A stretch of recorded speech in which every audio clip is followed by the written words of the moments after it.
Good morning all. ನಾನು ಅಮರೇಶ್ ಪೋತ್ನಾಳ್. ಮತ್ತೊಮ್ಮೆ ಎಲ್ರಿಗೂ ಅಮರ್ಸ್ ಕ್ಲಾಸಸ್ಗೆ ಸ್ವಾಗತ. ನಾನು ಅಮರೇಶ್ ಪೋತ್ನಾಳ್. ಇದು ಕ್ಲಾಸ್ ನಂಬರ್ 911 ಆಗುತ್ತೆ ಮತ್ತು ಸೆಪ್ಟೆಂಬರ್ 2025 ಪಾರ್ಟ್ 7 ಇಂಪಾರ್ಟೆಂಟ್ ಆಗಿರ್ತಕ್ಕಂಥ ಕರೆಂಟ್ ಅಫೇರ್ಸನ್ನು ನೋಡ್ತಾ ಹೋಗೋಣ. ಸೊ ಸೆಪ್ಟೆಂಬರ್ 2025 ಪ್ರಮುಖ ಪ್ರಚಲಿತ ಘಟನೆಗಳ 7ನೇ ಭಾಗವಾಗುತ್ತೆ. ನನ್ನ ಒಂದಷ್ಟು ಕಿರುಪರಿಚಯ ಕೂಡ ಇಲ್ಲಿದೆ ನೋಡ್ಬೋದು. ಮೊದಲ ಬಾರಿಗೆ ಬಂದಿರತಕ್ಕಂಥವ್ರಿಗೆ ಒಬ್ಬ ಒಳ್ಳೆಯ ಮೆಂಟರ್ನ ಫಾಲೋ ಮಾಡ್ತಾ ಇದ್ದೀವಿ ಅನ್ನೋ ಕಾನ್ಫಿಡೆನ್ಸ್ ಬರಲಿ ಅನ್ನೋ ಉದ್ದೇಶಕ್ಕೆ ಸೊ ನೋಡ್ಬೋದು ಹಲವಾರು ಪರೀಕ್ಷೆಗಳನ್ನು ಕ್ಲಿಯರ್ ಮಾಡಿರ್ತಕ್ಕಂಥ ಅಟೆಂಡ್ ಮಾಡಿರ್ತಕ್ಕಂಥ ಅನುಭವದೊಂದಿಗೆ ಕಳೆದ ಹಲವು ವರ್ಷಗಳಿಂದ ಸ್ಪರ್ಧಾತ್ಮಕ ಪರೀಕ್ಷೆಗಳಿಗೆ ಪಾಠವನ್ನು ಮಾಡ್ತಾ ಇರ್ತಕ್ಕಂಥದ್ದು. ಸುಮಾರು 1100ಕ್ಕೂ ಹೆಚ್ಚಿನ ವಿಡಿಯೋಗಳನ್ನು ವಿವಿಧ ವಿಷಯಗಳ ಮೇಲೆ ನೀವು ಅಮರ್ಸ್ ಕ್ಲಾಸಸ್ಸಲ್ಲಿ ನೋಡ್ಬೋದು. ಜೊತೆಗೆ ಅಮರ್ಸ್ ಕ್ಲಾಸಸ್ ಅಂತಕ್ಕಂಥ ಯೂಟ್ಯೂಬ್ ಚಾನಲ್ ಇದೆ, ಟೆಲಿಗ್ರಾಮ್ ಚಾನಲ್ ಕೂಡ ಇದೆ. ಸೊ ಇದರ PDF ಅನ್ನು ನೀವು ಟೆಲಿಗ್ರಾಮ್ ಚಾನಲ್ನಲ್ಲಿ ಪಡಿಬೋದು. ಅಮರ್ಸ್ ಕ್ಲಾಸಸ್ ಅಂತ ಸರ್ಚ್ ಮಾಡೋ ಮೂಲಕ ಅಥವಾ ಡಿಸ್ಕ್ರಿಪ್ಷನ್ ಬಾಕ್ಸಲ್ಲಂತೂ ಲಿಂಕ್ ಕೊಟ್ಟಿದ್ದೀನಿ, ಹೋಗಿ ಜಾಯ್ನ್ ಆಗ್ಬೋದು. ಓಕೆ, ಸೊ ಇಷ್ಟು ಹೇಳ್ತಾ ಹಲವಾರು ವಿಷಯಗಳ ಮೇಲೆ ಬಹಳ ಜನ ಕೇಳ್ತಾ ಇರ್ತಾರೆ, ಸರ್ ನಾವು ಹೆಂಗೆ ಓದಬೇಕು, ಈಗ ನೋಟಿಫಿಕೇಶನ್ ಬರ್ತಾ ಇದ್ದೇವೆ, ಏನು ಮಾಡಬೇಕು ಅನ್ನೋ ಒಂದು ಡೌಟಲ್ಲಿದ್ದೀವಿ ಅಂತ ಬಹಳ ಜನ ಕೇಳ್ತಾ ಇರ್ತಾರೆ. ಸೊ ನಮ್ಮ ಚಾನಲಿಂದ ಏನು ಕಾಂಟ್ರಿಬ್ಯೂಷನ್ ಇದೆ ಅಂದರೆ, ನೀವು ಅಮರ್ಸ್ ಕ್ಲಾಸಸ್ಗೆ ಹೋದರೆ ಇಲ್ಲಿ ವಿಡಿಯೋಸ್ ಅಂತ ಇದೆ. ವಿಡಿಯೋಸಲ್ಲಿ ಕ್ಲಾಸ್ ನಂಬರ್ ವೈಸ್ ಇರುತ್ತೆ. ಕ್ಲಾಸ್ ನಂಬರ್ 911 ಇವತ್ತಿನ ವಿಡಿಯೋ, ಕ್ಲಾಸ್ ನಂಬರ್ 910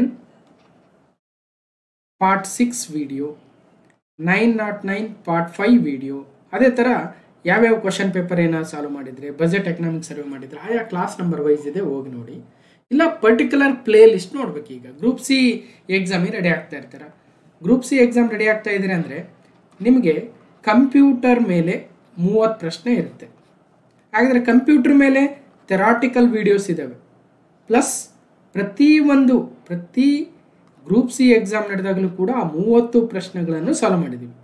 ಸುಮಾರು 30 ಪ್ರಶ್ನೆಗಳನ್ನು ಸಾಲ್ವ್ ಮಾಡಿರ್ತಕ್ಕಂಥ ಒಂದು ಮಿನಿಮಮ್ ಒಂದು 30 ವಿಡಿಯೋ ಇದಾವಂದರೆ 30 × 30 ಪ್ರಶ್ನೆ ಅಂತ ಎಷ್ಟಾಯ್ತು ರೀ? ಸುಮಾರು 1000ಕ್ಕೂ ಹೆಚ್ಚಿನ ಕ್ವಶನ್ ಸಾಲ್ವ್ ಮಾಡಿರ್ತಕ್ಕಂಥದ್ದು. ಅದು ಎಕ್ಸಾಮಲ್ಲಿ ಬಂದಿರತಕ್ಕಂಥ ಕ್ವಶನ್ಸು, ನಾವು ಯಾವುದೋ ಫ್ರೇಮ್ ಮಾಡಿರೋದು ಅಥವಾ ಯಾವುದೋ ಕ್ವಶನ್ ಬ್ಯಾಂಕಲ್ಲಿ ಇರೋದಲ್ಲ. ಅರ್ಥ ಮಾಡ್ಕೊಂಡ್ರೆ. ಈಗ ನೆನ್ನೆ ಯಾರೋ ಮೇಲ್ ಹಾಕಿದ್ರೆ, ಸರ್ ನನಗೆ ಈ ಮಾರ್ಕ್ ಟೆಸ್ಟಲ್ಲಿ ಒಳ್ಳೆ ಮಾರ್ಕ್ಸ್ ಬರ್ತಾ ಇದ್ದಾವೆ ಸರ್, ಆದರೆ ರಿಯಲ್ ಎಕ್ಸಾಮಲ್ಲಿ ರಿಯಲ್ ಕ್ವಶನ್ ಪೇಪರ್ ತೆಗೆದಾಗ ಭಾಳ ಕಡಿಮೆ ಬರ್ತಾ ಇದ್ದಾವೆ. ಮತ್ತು ಮಾರ್ಕ್ ಟೆಸ್ಟ್ ತೆಗಿಬೇಕಾದ್ರೆ ಆ ತೆಗೆದಿರ್ತಕ್ಕಂಥವರ ಮನಸ್ಥಿತಿ ಹೇಗಿದೆ, ಅಥವಾ ಅಂದ್ರೇನು, ಯಾವ ಇಂಟೆನ್ಷನ್ ಇಟ್ಕೊಂಡು ತೆಗಿತಾ ಇದ್ದಾರೆ, ಈಸಿ ತೆಗಿತಾ ಇದ್ದಾರಾ ಅಥವಾ ಟಫ್ ತೆಗಿತಾ ಇದ್ದಾರಾ, ಅಥವಾ ತಮಗೆ ಯಾವ್ದು ಈಸಿ ಆಗುತ್ತೆ ಆ ಕ್ವಶನ್ ತೆಗಿತಾ ಇದ್ದಾರಾ, ಅಥವಾ ತಾವು ಯಾವ್ದ್ರಾಗ ಎಕ್ಸ್ಪರ್ಟ್ ಇದ್ದೀವಿ ಅದನ್ನು ಮಾತ್ರ ಚೊಲೋತ್ನೆ ತೆಗೆದು ಇನ್ನು ಉಳಿದುವೆಲ್ಲ ಸಿಂಪಲಾಗಿ ಆಗ್ತಾ ಇದ್ದಾರಾ, ಅವೆಲ್ಲವೂ ಮ್ಯಾಟ್ರ್ ಆಗುತ್ತೆ ರೀ. ಈಗ ರಿಯಲ್ ಎಕ್ಸಾಮ್ ಕ್ವಶನ್ ಪೇಪರ್ ತೆಗಿಬೇಕಾದ್ರೆ ಅವರೆಲ್ಲ ಸುಮ್ಮನೆ ಯಾರೋ ಒಬ್ರು ಕುಂತು ತೆಗಿಯಲ್ಲ. ಈಗ ಜಿಯೋಗ್ರಫಿ ಮೇಲೆ ಪ್ರಶ್ನೆಗಳು ತೆಗಿಬೇಕಂದ್ರೆ ಜಿಯೋಗ್ರಫಿ ಎಕ್ಸ್ಪರ್ಟ್ ಟೀಮನ್ನು ರೆಡಿ ಮಾಡಿರ್ತಾರೆ, ಗಮನ ಹರಿಸಿ. ಪಾಲಿಟಿ ಮೇಲೆ ಪ್ರಶ್ನೆಗಳು ತೆಗಿಬೇಕಂದ್ರೆ ಪಾಲಿಟಿ ಮೇಲೆ ಸಾಕಷ್ಟು ಅನುಭವ ಇರತಕ್ಕಂತಹ ಒಂದು ಟೀಮಿಂದ 10 ಪ್ರಶ್ನೆ ತೆಗಿಸ್ತಾರೆ. ಸೈನ್ಸಲ್ಲಿ ಎಕ್ಸ್ಪರ್ಟ್ ಇರ್ತಕ್ಕಂಥ ಟೀಮಿಂದ 10 ಪ್ರಶ್ನೆ ತೆಗಿತಾರೆ. ಅವ್ರು ಇಡೀ ದಿನ ಕುಂತು 10 ಪ್ರಶ್ನೆ ತೆಗಿತಾರೆ ಅಂದರೆ ಗಮನ ಹರಿಸಿ ಅವ್ರು ಎಷ್ಟು ಎಫರ್ಟ್ ಆಗಿ ಪ್ರಶ್ನೆ ತೆಗಿತಾರೆ. ಅದೇ ಮಾರ್ಕ್ ಟೆಸ್ಟ್ ಮಾಡಬೇಕಾದ್ರೆ ನಾವೇನು ಮಾಡ್ತೀವಿ, ಅಥವಾ ಯಾರೋ ಒಬ್ರು ಮಾಡಿದರೆ ಒಬ್ಬರು ಇಬ್ಬರು ಕುಳಿತುಬಿಟ್ಟು ಕಂಪ್ಲೀಟಾಗಿ ಅಲ್ಲಿಂದ ಇಲ್ಲಿಂದ ಪಿಕ್ ಮಾಡಿ ಒಂದು ಕ್ವಶನ್ ಪೇಪರ್ 100 ಮಾರ್ಕ್ಸಿಂದ ತೆಗೆದುಬಿಡ್ತಾರೆ.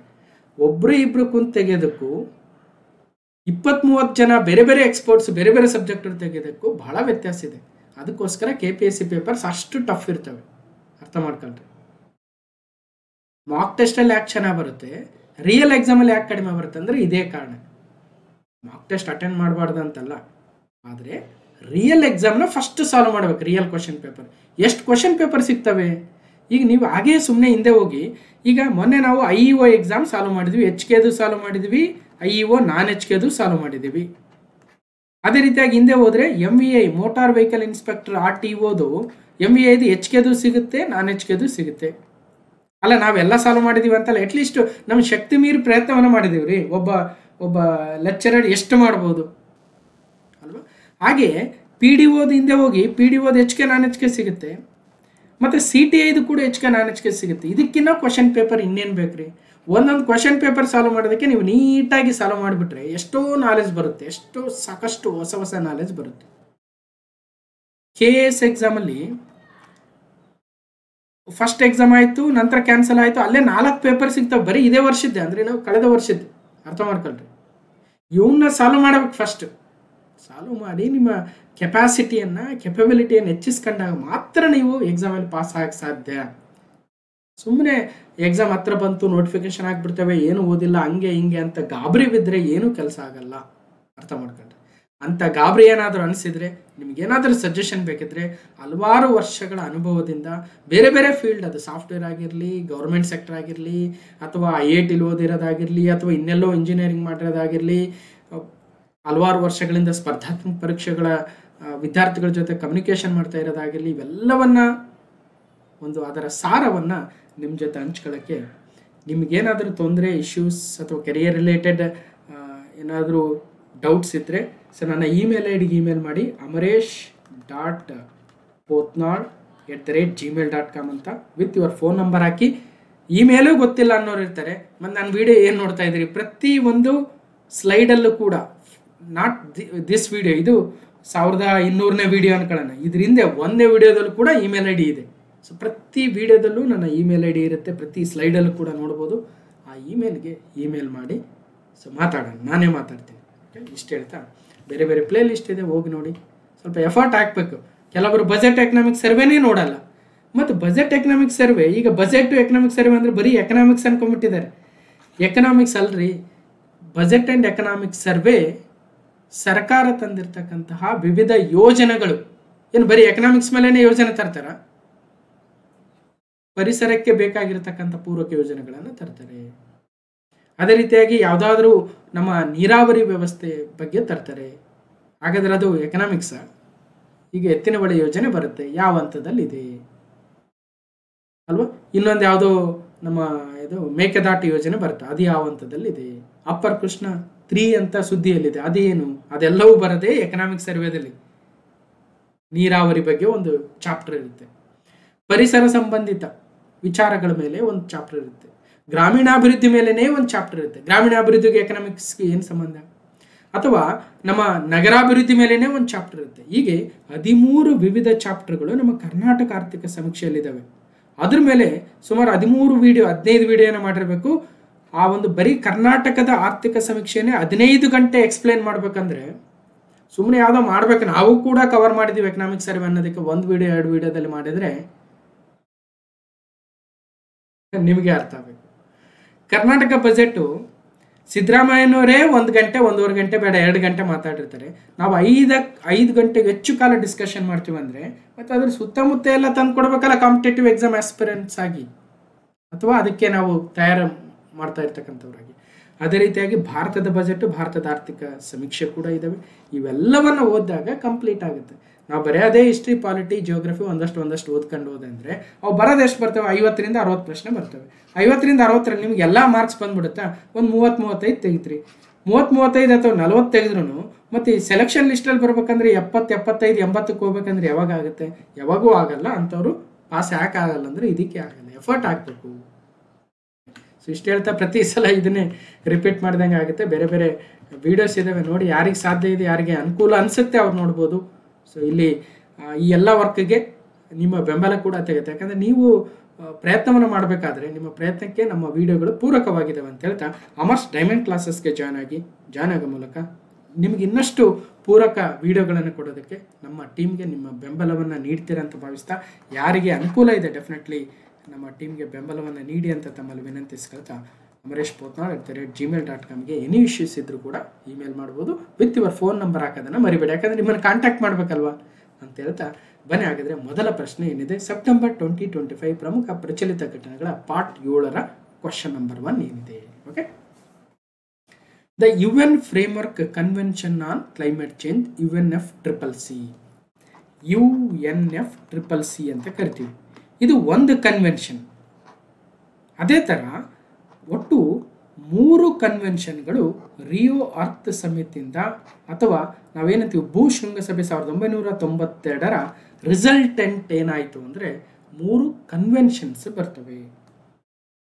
ಅದರಲ್ಲಿ UNFCCC, UNCCD ಮತ್ತು ಇನ್ನೊಂದು convention on biological diversity, CBD ಅಂತ ಬರುತ್ತೆ. CBD, ಹೀಗೆ CBD, UNCCD ಮತ್ತು UNFCCC ಅಂತ 3 ಕನ್ವೆನ್ಷನ್ಗಳು ಬರ್ತವೆ. ಈಗ ಫಸ್ಟ್ ಟೈಮ್ ಫೀಲ್ಡಿಗೆ ಬಂದವ್ರಿಗೆ ಏನಿದು ರಿಯೋ ಅರ್ತ್ ಸಮಿತು, ಏನಿದು 1992, ಏನಿದೆ UNFCCC, CBD, UNCCD ಏನೇನೋ ಮಾತಾಡ್ತಾ ಇದ್ದಾರೆ ಅನಿಸ್ತಾ ಇರುತ್ತೆ. ನೋಡ್ರಿ, ಒಂದೇ ದಿನಕ್ಕೆ ಅಥವಾ 1-2 ತಿಂಗಳ 3 ತಿಂಗಳಲ್ಲಿ ಓದುವಂತಹ ಟಾಪಿಕ್ಗಳಲ್ಲ ಇವು. ಒಂದಷ್ಟು ದಿನ ಬೇಕು ಎಲ್ಲವನ್ನ ಡೈಜೆಸ್ಟ್ ಮಾಡ್ಕೊಳ್ಬೇಕಂದ್ರೆ. ಸೊ ಒಂದಷ್ಟು ಎಫರ್ಟ್ ಹಾಕಬೇಕು, ಒಂದಷ್ಟು ದಿನ ಫೀಲ್ಡಲ್ಲಿ ಇರಬೇಕು, ಅವಾಗ ಗೊತ್ತಾಗುತ್ತೆ. ಬನ್ನಿ ಆದಷ್ಟು ಕಲಿಸ್ತಕ್ಕಂಥ ಪ್ರಯತ್ನವನ್ನು ಮಾಡೋಣ.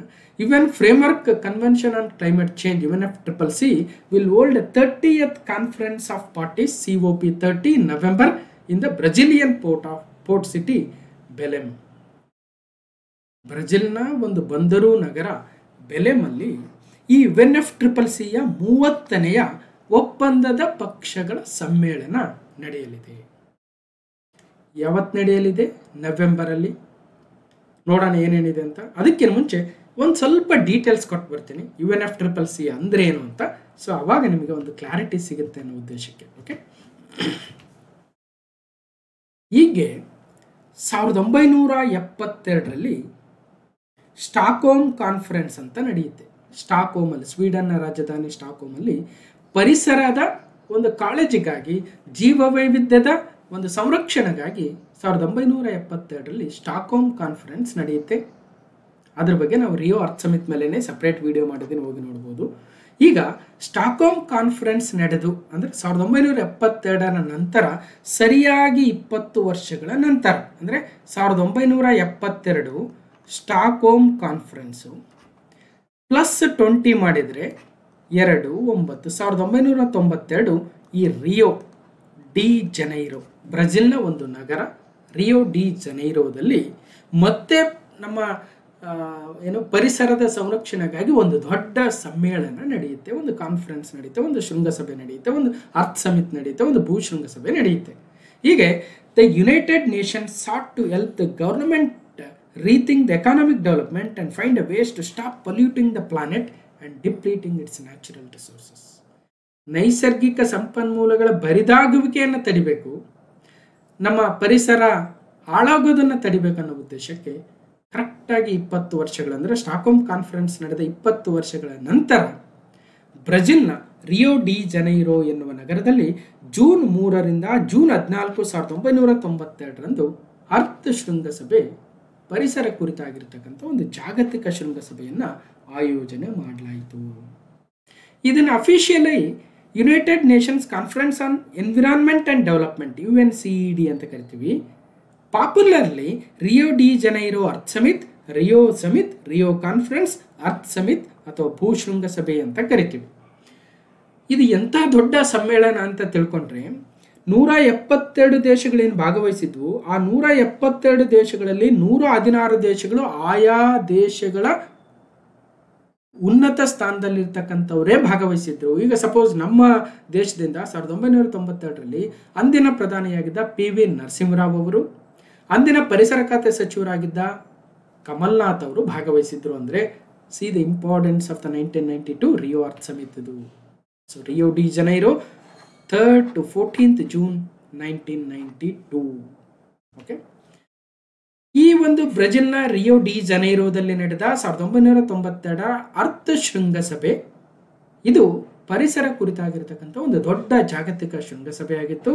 ಈ ಶೃಂಗಸಭೆಯ ಫಲಿತಾಂಶಗಳನ್ನು ನೋಡೋದಾದರೆ, ಫಸ್ಟ್ ಒನ್ನು ರಿಯೋದಲ್ಲಿ ನಡೆದಿರೋದ್ರಿಂದ ಒಂದು ರಿಯೋ ಡಿಕ್ಲರೇಷನ್ ಅಂತಕ್ಕಂಥ ಒಂದು ಡಾಕ್ಯುಮೆಂಟನ್ನು ರಿಲೀಸ್ ಮಾಡ್ತಾರೆ. ಇದರಲ್ಲಿ 27 principles intended to guide countries in the future sustainable development, ಭವಿಷ್ಯದ ಸುಸ್ಥಿರ ಅಭಿವೃದ್ಧಿಯಲ್ಲಿ ದೇಶಗಳಿಗೆ ಮಾರ್ಗದರ್ಶನವನ್ನು ನೀಡಲು 27 ತತ್ವಗಳನ್ನು ಒಳಗೊಂಡಿರತಕ್ಕಂತಹ ಒಂದು ಒಪ್ಪಂದ ಆಗುತ್ತೆ ಅಥವಾ ರಿಯೋ ಡಿಕ್ಲರೇಷನ್ ಆಗುತ್ತೆ. 27 ತತ್ವಗಳು ಎಕ್ಸಾಮಲ್ಲಿ ಕೇಳ್ತಾರೆ. Next agenda 21 in agenda 21 refers to the original target. ಅಂದರೆ 1992ರಲ್ಲಿ ನಡೆದ ಈ ಒಂದು ಭೂ ಶೃಂಗಸಭೆಯ ನಂತರ 2021ಕ್ಕೆ ನಾವು ಸುಸ್ಥಿರ ಅಭಿವೃದ್ಧಿಯನ್ನು ಕಾಣಬೇಕು ಅಂತ ಅನ್ಕೊಂಡಿದ್ರು. ಆದರೆ 2021ಕ್ಕೆ ಆಗಲಿಲ್ಲ. ಈಗ ಆಲ್ರೆಡಿ 2025ಗೆ ಬಂದಿದ್ದೀವಿ. ಮತ್ತೆ 2021ರಲ್ಲಿ ಮತ್ತೊಂದು ಟೈಮ್ ಲೈನನ್ನು ಎಕ್ಸ್ಟೆಂಡ್ ಮಾಡ್ಕೊಳ್ತಾರೆ, 2030ಕ್ಕೆ ಟಾರ್ಗೆಟ್ ಮಾಡ್ಕೊಳ್ತಾರೆ.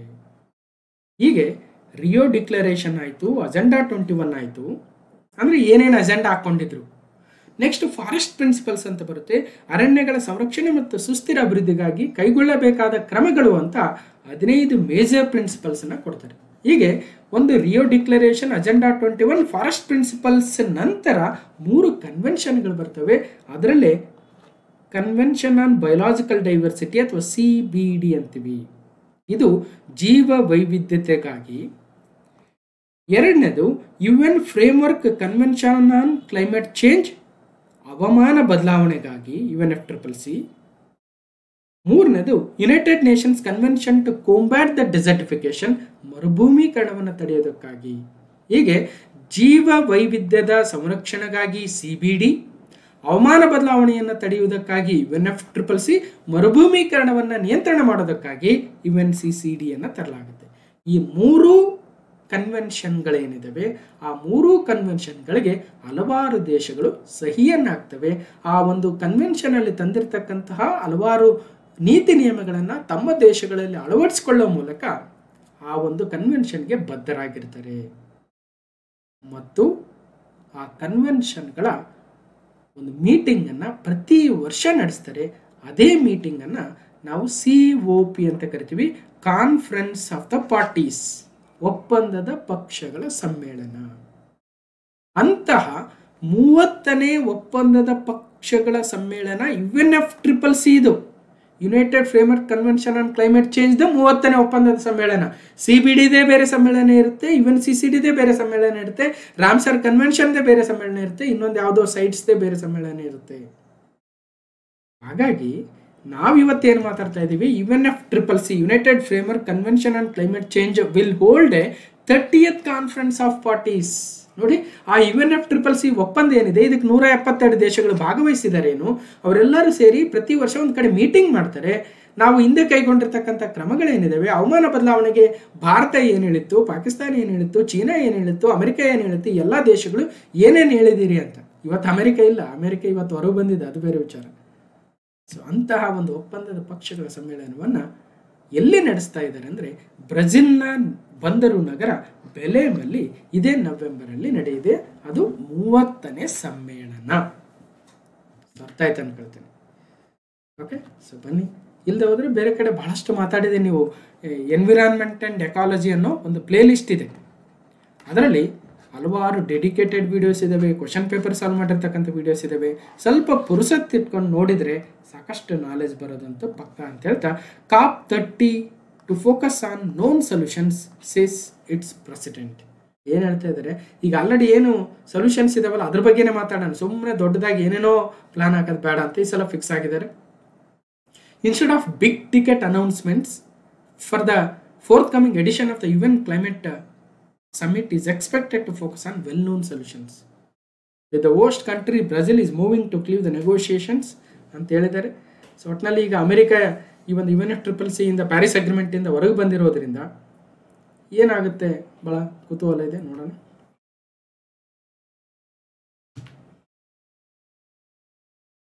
ಬೆಲೆಮ್ 2025 COP 30 ಬ್ರಾಜಿಲ್ನ ಒಂದು ಬಂದರು ನಗರ ಬೆಲೆಮಲ್ಲಿ ನಡೆಯಲಿದೆ ಅಂತೆ. ಸೊ ಇದ್ರ ಬಗ್ಗೆ ಈಗ ಆಲ್ರೆಡಿ ಹೇಳಿದೆ ನಾನು, ಸೊ ಏನೇನಾಯಿತು ಅಂತ. Okay, so UN framework convention on climate change ಏನಿದೆ UNFCCC 1992ರಲ್ಲಿ ತರಲಾಯಿತು ಒಂದು ಕನ್ವೆನ್ಷನ್. ಇದು ಹವಾಮಾನ ಬದಲಾವಣೆಯನ್ನು ಪರಿಹರಿಸುವ ಅಂತಾರಾಷ್ಟ್ರೀಯ ಪರಿಸರ ಸಂಸ್ಥೆಯಾಗಿದೆ. ಭಾರತ 1992ರಲ್ಲಿ ಇದಕ್ಕೆ ಭಾಗವಾಗಿದೆ ಅಂತಕ್ಕಂಥದ್ದನ್ನು ಗಮನಿಸ್ತಾ ಇದ್ದೀವಿ. ಓಕೆ, ಸೊ ನೆಕ್ಸ್ಟು 1995ರಲ್ಲಿ COP 1 ನಡೀತು ಜರ್ಮನಿಯ ಬರ್ಲಿನಲ್ಲಿ. ಹಾಗೆ COP 2, COP 3, COP 4. ಸೊ ಹಾಗೆ ಮುಂದೆ ಬಂದರೆ COP 8 2002ರಲ್ಲಿ ನಮ್ಮ ಭಾರತದ ನವದೆಹಲಿಯಲ್ಲಿ ನಡೆಸಲಾಯಿತು. ನೆಕ್ಸ್ಟು ಹಾಗೆ ಬಂದರೆ COP 21 ಫ್ರಾನ್ಸ್ನ ಪ್ಯಾರಿಸಲ್ಲಿ ನಡೆಯುತ್ತೆ. ಅದಕ್ಕೋಸ್ಕರ ಅಲ್ಲೊಂದು ಅಗ್ರಿಮೆಂಟ್ ಆಗುತ್ತೆ, ಅದನ್ನು ಪ್ಯಾರಿಸ್ ಅಗ್ರಿಮೆಂಟ್ ಅಂತ ಕೂಡ ಕರಿತೀವಿ, ನೆನಪಿರಲಿ. ಹಾಗೆ ಮುಂದೆ ಬಂದರೆ ಈಗ 2025 COP 30 ಆಗುತ್ತೆ ಬ್ರೆಜಿಲ್ನ ಬೆಲೆಮಲ್ಲಿ. COP 29 ನಡೆದಿತ್ತು ಅಂತ ಕೇಳ್ತಾರೆ. ಅಜರ್ಬೈಜಾನ್ನ ಬಾಕೂದಲ್ಲಿ COP 29 ನಡೆದಿತ್ತು 2024ರಲ್ಲಿ. ಅದಕ್ಕೇನಿಂದ COP 28 ದುಬೈಯಲ್ಲಿ ನಡೆದಿತ್ತು, so United Arab Emirates. So ನೋಡ್ಬೋದು. ಹಾಗಾದರೆ COP 29 ಎಲ್ಲಿ ನಡೆದಿತ್ತು ಅಂತ ಹೇಳಿದ್ವಿ, ಅಜರ್ಬೈಜಾನ್ನ ಬಾಕೂದಲ್ಲಿ ಹವಾಮಾನ ಬದಲಾವಣೆಯ ಸಮ್ಮೇಳನ ಕ್ಲಾಸ್ ನಂಬರ್ 702 ಅಲ್ಲಿ ಡೆಡಿಕೇಟೆಡ್ ವಿಡಿಯೋ ಮಾಡಿದ್ದೀನಿ COP29 ಬಗ್ಗೆ. ಓಕೆ, ಇಲ್ಲ ಸರ್ COP28 ಬೇಕಂದ್ರೆ ಅದು ಕೂಡ COP28 ದುಬೈ UAE ಅಂತ ಕ್ಲಾಸ್ ನಂಬರ್ 432 ಅಲ್ಲಿ ಮತ್ತೆ ಇನ್ನೊಂದು ಸಪ್ರೇಟ್ ವಿಡಿಯೋ ಮಾಡಿದ್ದೆ. ಈಗ COP30 ಬಗ್ಗೆನೂ ಕೂಡ ಒಂದು ಡೆಡಿಕೇಟೆಡ್ ವಿಡಿಯೋ ಮಾಡ್ತೀನಿ.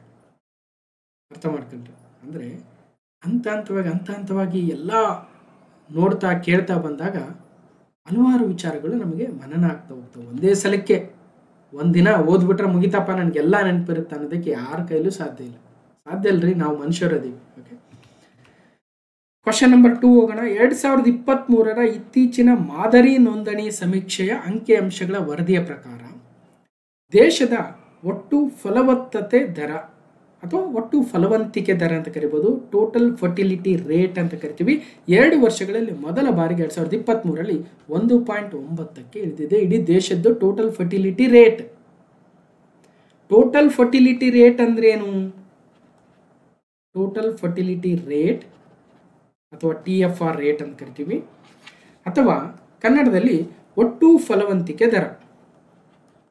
ಒಟ್ಟು ಫಲವಂತಿಕೆ ದರ ಅಂದರೆ ಅರ್ಥ, ಈಗ ನಮ್ಮ ದೇಶದಲ್ಲಿರ್ತಕ್ಕಂತಹ ಮಹಿಳೆಯರನ್ನ ತೆಗೆದುಕೊಂಡ್ರೆ ಒಬ್ಬ ಮಹಿಳೆ ತನ್ನ ಜೀವಿತಾವಧಿಯಲ್ಲಿ ಯಾವರೇಜ್ ಆಗಿ ಎಷ್ಟು ಮಕ್ಕಳಿಗೆ ಜನ್ಮವನ್ನು ನೀಡ್ತಾ ಇದ್ದಾಳೆ ಅಂತಕ್ಕಂಥದ್ದನ್ನು ಒಟ್ಟು ಫಲವಂತಿಕೆ ದರ ಅಂತೀವಿ. ಈಗ ಒಬ್ಬೊಬ್ಬರು 5 ಮಕ್ಕಳನ್ನ ಇರಬಹುದು, ಒಬ್ಬೊಬ್ರು 4 ಮಕ್ಕಳನ್ನ ಎತ್ತಿರ್ಬೋದು, ಒಬ್ಬೊಬ್ರು 2 ಮಕ್ಕಳು, ಒಬ್ಬೊಬ್ರು 1 ಮಗು, ಒಬ್ಬೊಬ್ರು ಮಗುನೇ ಆಗಿಲ್ಲದೆ ಇರ್ಬೋದು ಅಥವಾ ಅವರು ಆ ಮಗುನೇ ಮಾಡ್ಕೊಳ್ಳದೆ ಇರ್ಬೋದು. ಇವೆಲ್ಲವನ್ನ ಯಾವರೇಜ್ ಔಟ್ ಮಾಡಿದಾಗ ಒಟ್ಟು ಫಲವಂತಿಕೆ ದರ ಭಾರತದಲ್ಲಿರ್ತಕ್ಕಂಥ ಮಹಿಳೆಯರ ಮಕ್ಕಳನ್ನ ಇರತಕ್ಕಂಥ ಟೋಟಲ್ ಆ ಸಂಖ್ಯೆ 2ಕ್ಕಿಂತಲೂ ಕಡಿಮೆಗೆ ಬಂದಿದೆ ಅಂತಕ್ಕಂಥದ್ದು. 1.9ಕ್ಕೆ ಇಳಿದಿದೆ 2023 ಮಾದರಿ ನೋಂದಣಿ ಸಮೀಕ್ಷೆಯ ಪ್ರಕಾರ. Sample registration survey statistical report for 2023 ಪ್ರಕಾರ the country's total fertility rate TFR has fallen for the first time in the 2 years to 1.9 in 2023 according to the latest sample survey ಅಥವಾ sample registration survey SRS statistical report 2023 ಪ್ರಕಾರ ಒಂದು article ಬಂದಿತ್ತು. India's birth rate down, first dip in TFR in 2 years ಅಂತ. India's crude birth rate CBR, number of children Born per 1000 people in the population in a year has declined to 0.7 points from 19.1 in 2022 to 18.4 in 2023. ನೋಡಿ ಸ್ವಲ್ಪ confusion ಆಗುತ್ತೆ. Crude birth rate ಅಂತ ತಗೊಳ್ಳೋಣ. Crude birth rate ಅಥವಾ ಕಚ್ಚಾ ಜನನ ದರ ಅಂತೀವಿ. ಕಚ್ಚಾ ಜನನ ದರ ಎಕನಾಮಿಕ್ ಸರ್ವೆ ಪಾಠ ಮಾಡಬೇಕಾದ್ರೆ ಇವೆಲ್ಲನೂ ಭಾಳ ನೀಟಾಗಿ ಎಕ್ಸ್ಪ್ಲೇನ್ ಮಾಡಿದ್ದೆ. ಸೊ ಕೇಳಿರ್ತಾರೆ ಭಾಳ ಜನ. ಸೊ CBR ಒಂದು ಎಕ್ಸಾಂಪಲ್ಗಳನ್ನು ತಗೊಂಡೆಲ್ಲ ಎಕ್ಸ್ಪ್ಲೇನ್ ಮಾಡಿದ್ದೀನಿ, ಸಾಧ್ಯ ಇದ್ರೆ ಹೋಗಿ ನೋಡಿ. CBR ಏನಿತ್ತು, ಕ್ರೂಡ್ ಬರ್ತ್ ರೇಟು 2022 19.1 ಇತ್ತಂತೆ. 2023 18.4ಕ್ಕೆ ಇಳಿದಿದೆ, ಅಂದರೆ 0.7 ಕಡಿಮೆ ಆಗಿದೆ ಅನ್ನಂಗೆ. ಏನಿದೆ ಕ್ರೂಡ್ ಬರ್ತ್ ರೇಟ್ ಅಂದರೆ, ಒಂದು ಮಿಡ್ ಇಯರ್ ತೆಗೆದುಕೊಂಡಾಗ ಪ್ರತಿ 1000 ಜನಸಂಖ್ಯೆಗೆ ಹುಟ್ಟುತ್ತಾ ಇರ್ತಕ್ಕಂಥ ಮಕ್ಕಳ ಸಂಖ್ಯೆ ಎಷ್ಟು? ಪ್ರತಿ 1000 ಜನಕ್ಕೆ 19.1 ಮಕ್ಕಳು ಹುಟ್ಟುತ್ತಾ ಇದ್ರು. 2023 ಪ್ರತಿ 1000 ಜನಕ್ಕೆ 18.4 ಮಕ್ಕಳು ಹುಟ್ಟುತ್ತಾ ಇದ್ದಾರೆ. ಕ್ರೂಡ್ ಬರ್ತ್ ರೇಟ್ ಒಂದು ಕಡೆ. ಇನ್ನೊಂದು ಕಡೆ ನೋಡಿ, the country's total fertility rate TFR has fallen for the first time in 2 years to 1.9 in 2023 according to the latest SRS survey. ಅಂದರೆ ಟೋಟಲ್ ಫರ್ಟಿಲಿಟಿ ರೇಟ್ ಅಂತ TFR ಒಟ್ಟು ಫಲವಂತಿಕೆ ದರ ಅಂತ ನೋಡ್ತಾ ಇದ್ವಿ. 2023 1.9ಗೆ ಇಳಿದಿದೆ. ಕರೆಕ್ಟ್, 1.9. 2021 ಮತ್ತು 2022 2.0 ಇತ್ತು. ಅಂದರೆ ಪ್ರತಿ ಮಹಿಳೆ ಅಟ್ಲೀಸ್ಟ್ 2 ಮಕ್ಕಳಿಗೆ ಜನ್ಮ ನೀಡ್ತಕ್ಕಂಥದ್ದನ್ನು ನಮ್ಮ ದೇಶದಲ್ಲಿ ನಾವು ಕಾಣ್ತಾ ಇದ್ವಿ. ಆನ್ ಆನ್ ಆ್ಯಾವ್ರೇಜ್ ನಾನು ಆಲ್ರೆಡಿ ಹೇಳ್ತಾ ಇದ್ದೆ, ಒಬ್ಬೊಬ್ರು 10 ಮಕ್ಕಳೇ ಎತ್ತಿರ್ಬೋದು ರೀ, ಇನ್ನೊಬ್ರು 8 ಮಕ್ಕಳೇ ಎತ್ತಿರ್ಬೋದು, ಇನ್ನೊಬ್ರು ಮಕ್ಕಳೇ ಎತ್ತಿಲ್ಲದೆ ಇರ್ಬೋದು. ಆವ್ರೇಜ್ ಔಟ್ ಮಾಡ್ಬೇಕು ಯಾವಾಗಲೂ ನಾವು TFR ರೇಟ್ ಬಂದಾಗ. ಓಕೆ, ಇನ್ನು the report released from this registrar office of the registrar general of India ಕಳೆದ ವಾರ, ಅದರಲ್ಲಿ ಏನು ಹೇಳ್ತಾ ಇದೆ, ಕ್ರೂಡ್ ಬರ್ತ್ ರೇಟ್ ಏನಿದೆ 19.1 ಇದ್ದಿದ್ದು 18.4 ಇಳಿದಿದೆಯಲ್ಲ, ಅದನ್ನು ಕನ್ಸಿಡರ್ ಮಾಡಿದಾಗ ಹೈಯೆಸ್ಟ್ ಕ್ರೂಡ್ ಬರ್ತ್ ರೇಟ್ ಇರ್ತಕ್ಕಂಥದ್ದು ಬಿಹಾರದಲ್ಲಿ. ಪ್ರತಿ 1000 ಜನಸಂಖ್ಯೆಗೆ 25.8 ಇದೆ ಬಿಹಾರದಲ್ಲಿ CBR ರೇಟ್. ಬಿಹಾರ ಹೈಯೆಸ್ಟ್ ಇದೆ 25.8. ಅದಕ್ಕಾಗಿ ಬಿಹಾರದಲ್ಲಿ ಜನಸಂಖ್ಯಾ ಸಂಖ್ಯೆ ಭಾಳ ಏರ್ತಾ ಇರ್ಬೋದು. ನೆಕ್ಸ್ಟ್ ಲೋಯೆಸ್ಟ್ ಅಂದರೆ ತಮಿಳ್ನಾಡು 12 ಇದೆ. ತಮಿಳ್ನಾಡಲ್ಲಿ ಭಾಳ ಕಡಿಮೆ ಜನಸಂಖ್ಯೆ ಏರ್ತಾ ಇದೆ ನೋಡಿ, ಜಸ್ಟ್ 12. ಅಲ್ಲಿ ಪ್ರತಿ 1000 ಜನ ಇದ್ದಾರೆ ಅಂದರೆ 1000 ಜನಕ್ಕೆ 12 ಜನ ಹುಡ್ತಾ ಇದ್ದಾರೆ. 1000 ಜನಕ್ಕೆ 12, 1000 ಜನಕ್ಕೆ 12 ಈ ಥರ. ಆದರೆ ಬಿಹಾರದಲ್ಲಿ ಪ್ರತಿ 1000 ಜನಕ್ಕೆ 25.8. ಇನ್ನು ಟೋಟಲ್ ಫರ್ಟಿಲಿಟಿ ರೇಟ್ ತೊಗೊಂಡಾಗಲೂ ಕೂಡ ಈಗ 1000 ಜನಕ್ಕೆ 25.8 ಜನ ಹುಡ್ತಾ ಇದ್ದಾರೆ ಅಂದರೆ ಬಿಹಾರದಲ್ಲಿ ಫಲವಂತಿಕೆ ದರ ಹೆಚ್ಚಿರಲೇಬೇಕು. ಫಲವಂತಿಕೆ ದರ ಹೆಚ್ಚಿದ್ರೆ ಮಾತ್ರ ಈ ಸಂಖ್ಯೆ ಜಾಸ್ತಿ ಆಗಕ್ಕೆ ಸಾಧ್ಯ ನೋಡಿ. ಇದಕ್ಕೂ ಲಿಂಕ್ ಇದೆ ಅಲ್ರಿ. ಅಲ್ಲಿ ಮಕ್ಕಳು ಒಂದು ರಾಜ್ಯ ತೆಗೆದುಕೊಳ್ಳೋಣ, ಅಲ್ಲಿ ಬೇಕಾದ್ರೆ ಪ್ರತಿ ಹೆಣ್ಮಗಳು ಅಲ್ಲಿ 4 ಮಕ್ಕಳಿಗೆ ಹತ್ರ TFR ರೇಟ್ ಏನಿರುತ್ತೆ 4 ಇರುತ್ತೆ ಅಲ್ವಾ. ಮತ್ತು ಆ ರಾಜ್ಯದ ಜನಸಂಖ್ಯೆ ಕೂಡ ಹೆಚ್ಚಿಗೆ ಇರುತ್ತೆ, ಕ್ರೂಡ್ ಬರ್ತ್ ರೇಟ್ ಜಾಸ್ತಿ ಇರುತ್ತೆ. ಅರ್ಥ ಮಾಡ್ಕೊಳ್ರಿ, ಇವೆಲ್ಲ ಲಿಂಕ್ ಇರುತ್ತೆ ರೀ. ಇವನ್ನೆಲ್ಲ ಅರ್ಥ ಮಾಡ್ಕೊಂಡ್ರೆ ನಾವು ಕಾಂಪಿಟೇಟಿವ್ ಎಕ್ಸಾಮಿಗೆ ರೆಡಿ ಆಗಿದ್ದೀವಿ ಅನ್ನಂಗೆ. ಬರೀ ಕೆಲವೊಂದು ಸಬ್ಜೆಕ್ಟ್ ಮಾತ್ರ ಓದಿದ್ರಲ್ಲ, ಯಾವ ಟಫ್ ಇರ್ತಾವೆ ಅವು ಓದಬೇಕ್ರಿ. So Bihar reported the highest TFR 2.8 among the bigger states and union territories ಬಂದಾಗ ಡೆಲ್ಲಿಯಲ್ಲಿ ಬಹಳ ಲೋಯೆಸ್ಟ್ ಇದೆ, 1.2 ಇದೆ. ದೇಶದ ಆವ್ರೇಜ್ ಇರೋದೇ 1.9 ದೇಶದ ಆವ್ರೇಜು. ಡೆಲ್ಲಿಯಲ್ಲಿ 1.2 ಇದೆ, ಆವ್ರೇಜ್ಗಂತೂ ಎಷ್ಟು ಕಮ್ಮಿ ಇದೆ.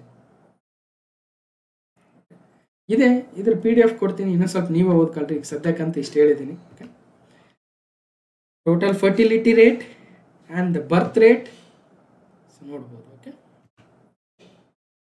ಇನ್ನು ಬೇರೆ ಬೇರೆ ದೇಶಗಳನ್ನು ತೆಗೆದುಕೊಂಡಾಗ ಈಗ ನಾವಂತೂ 1.9 ಇದ್ದೀವಿ TFR ರೇಟು. ವರ್ಲ್ಡಲ್ಲಿ 2.2 ಇದೆ. ನಾವು ವರ್ಲ್ಡ್ ಆವ್ರೇಜ್ಗಿಂತಲೂ ಕಡಿಮೆ ಇದ್ದೀವಿ TFR ರೇಟಲ್ಲಿ.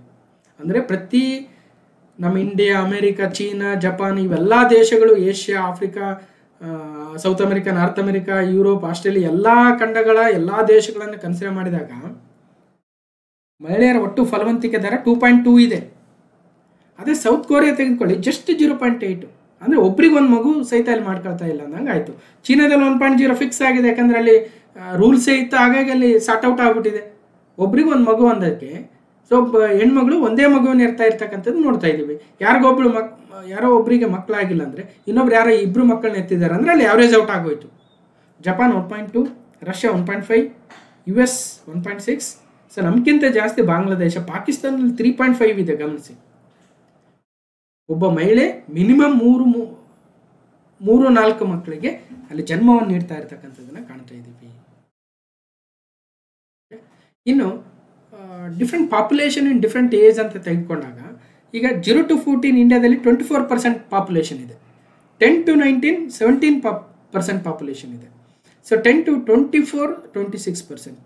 ಸೊ ನೀವು ಯಾರು ಈ ವಿಡಿಯೋ ನೋಡ್ತಾ ಇರ್ತೀರಿ, ಆಲ್ಮೋಸ್ಟ್ 24 ಬೇಡ 15 to 64 ಕ್ಯಾಟಗರಿಲಿ ಬರ್ಬೋದು. ಅರೌಂಡ್ 68% ಇದ್ದೀವಿ. 65+ ಇರೋದು ಭಾಳ ಕಡಿಮೆ ಇದೆ ನಮ್ಮ ದೇಶದಲ್ಲೇ, ಭಾಳ ಕಡಿಮೆ, ಜಸ್ಟ್ 7%.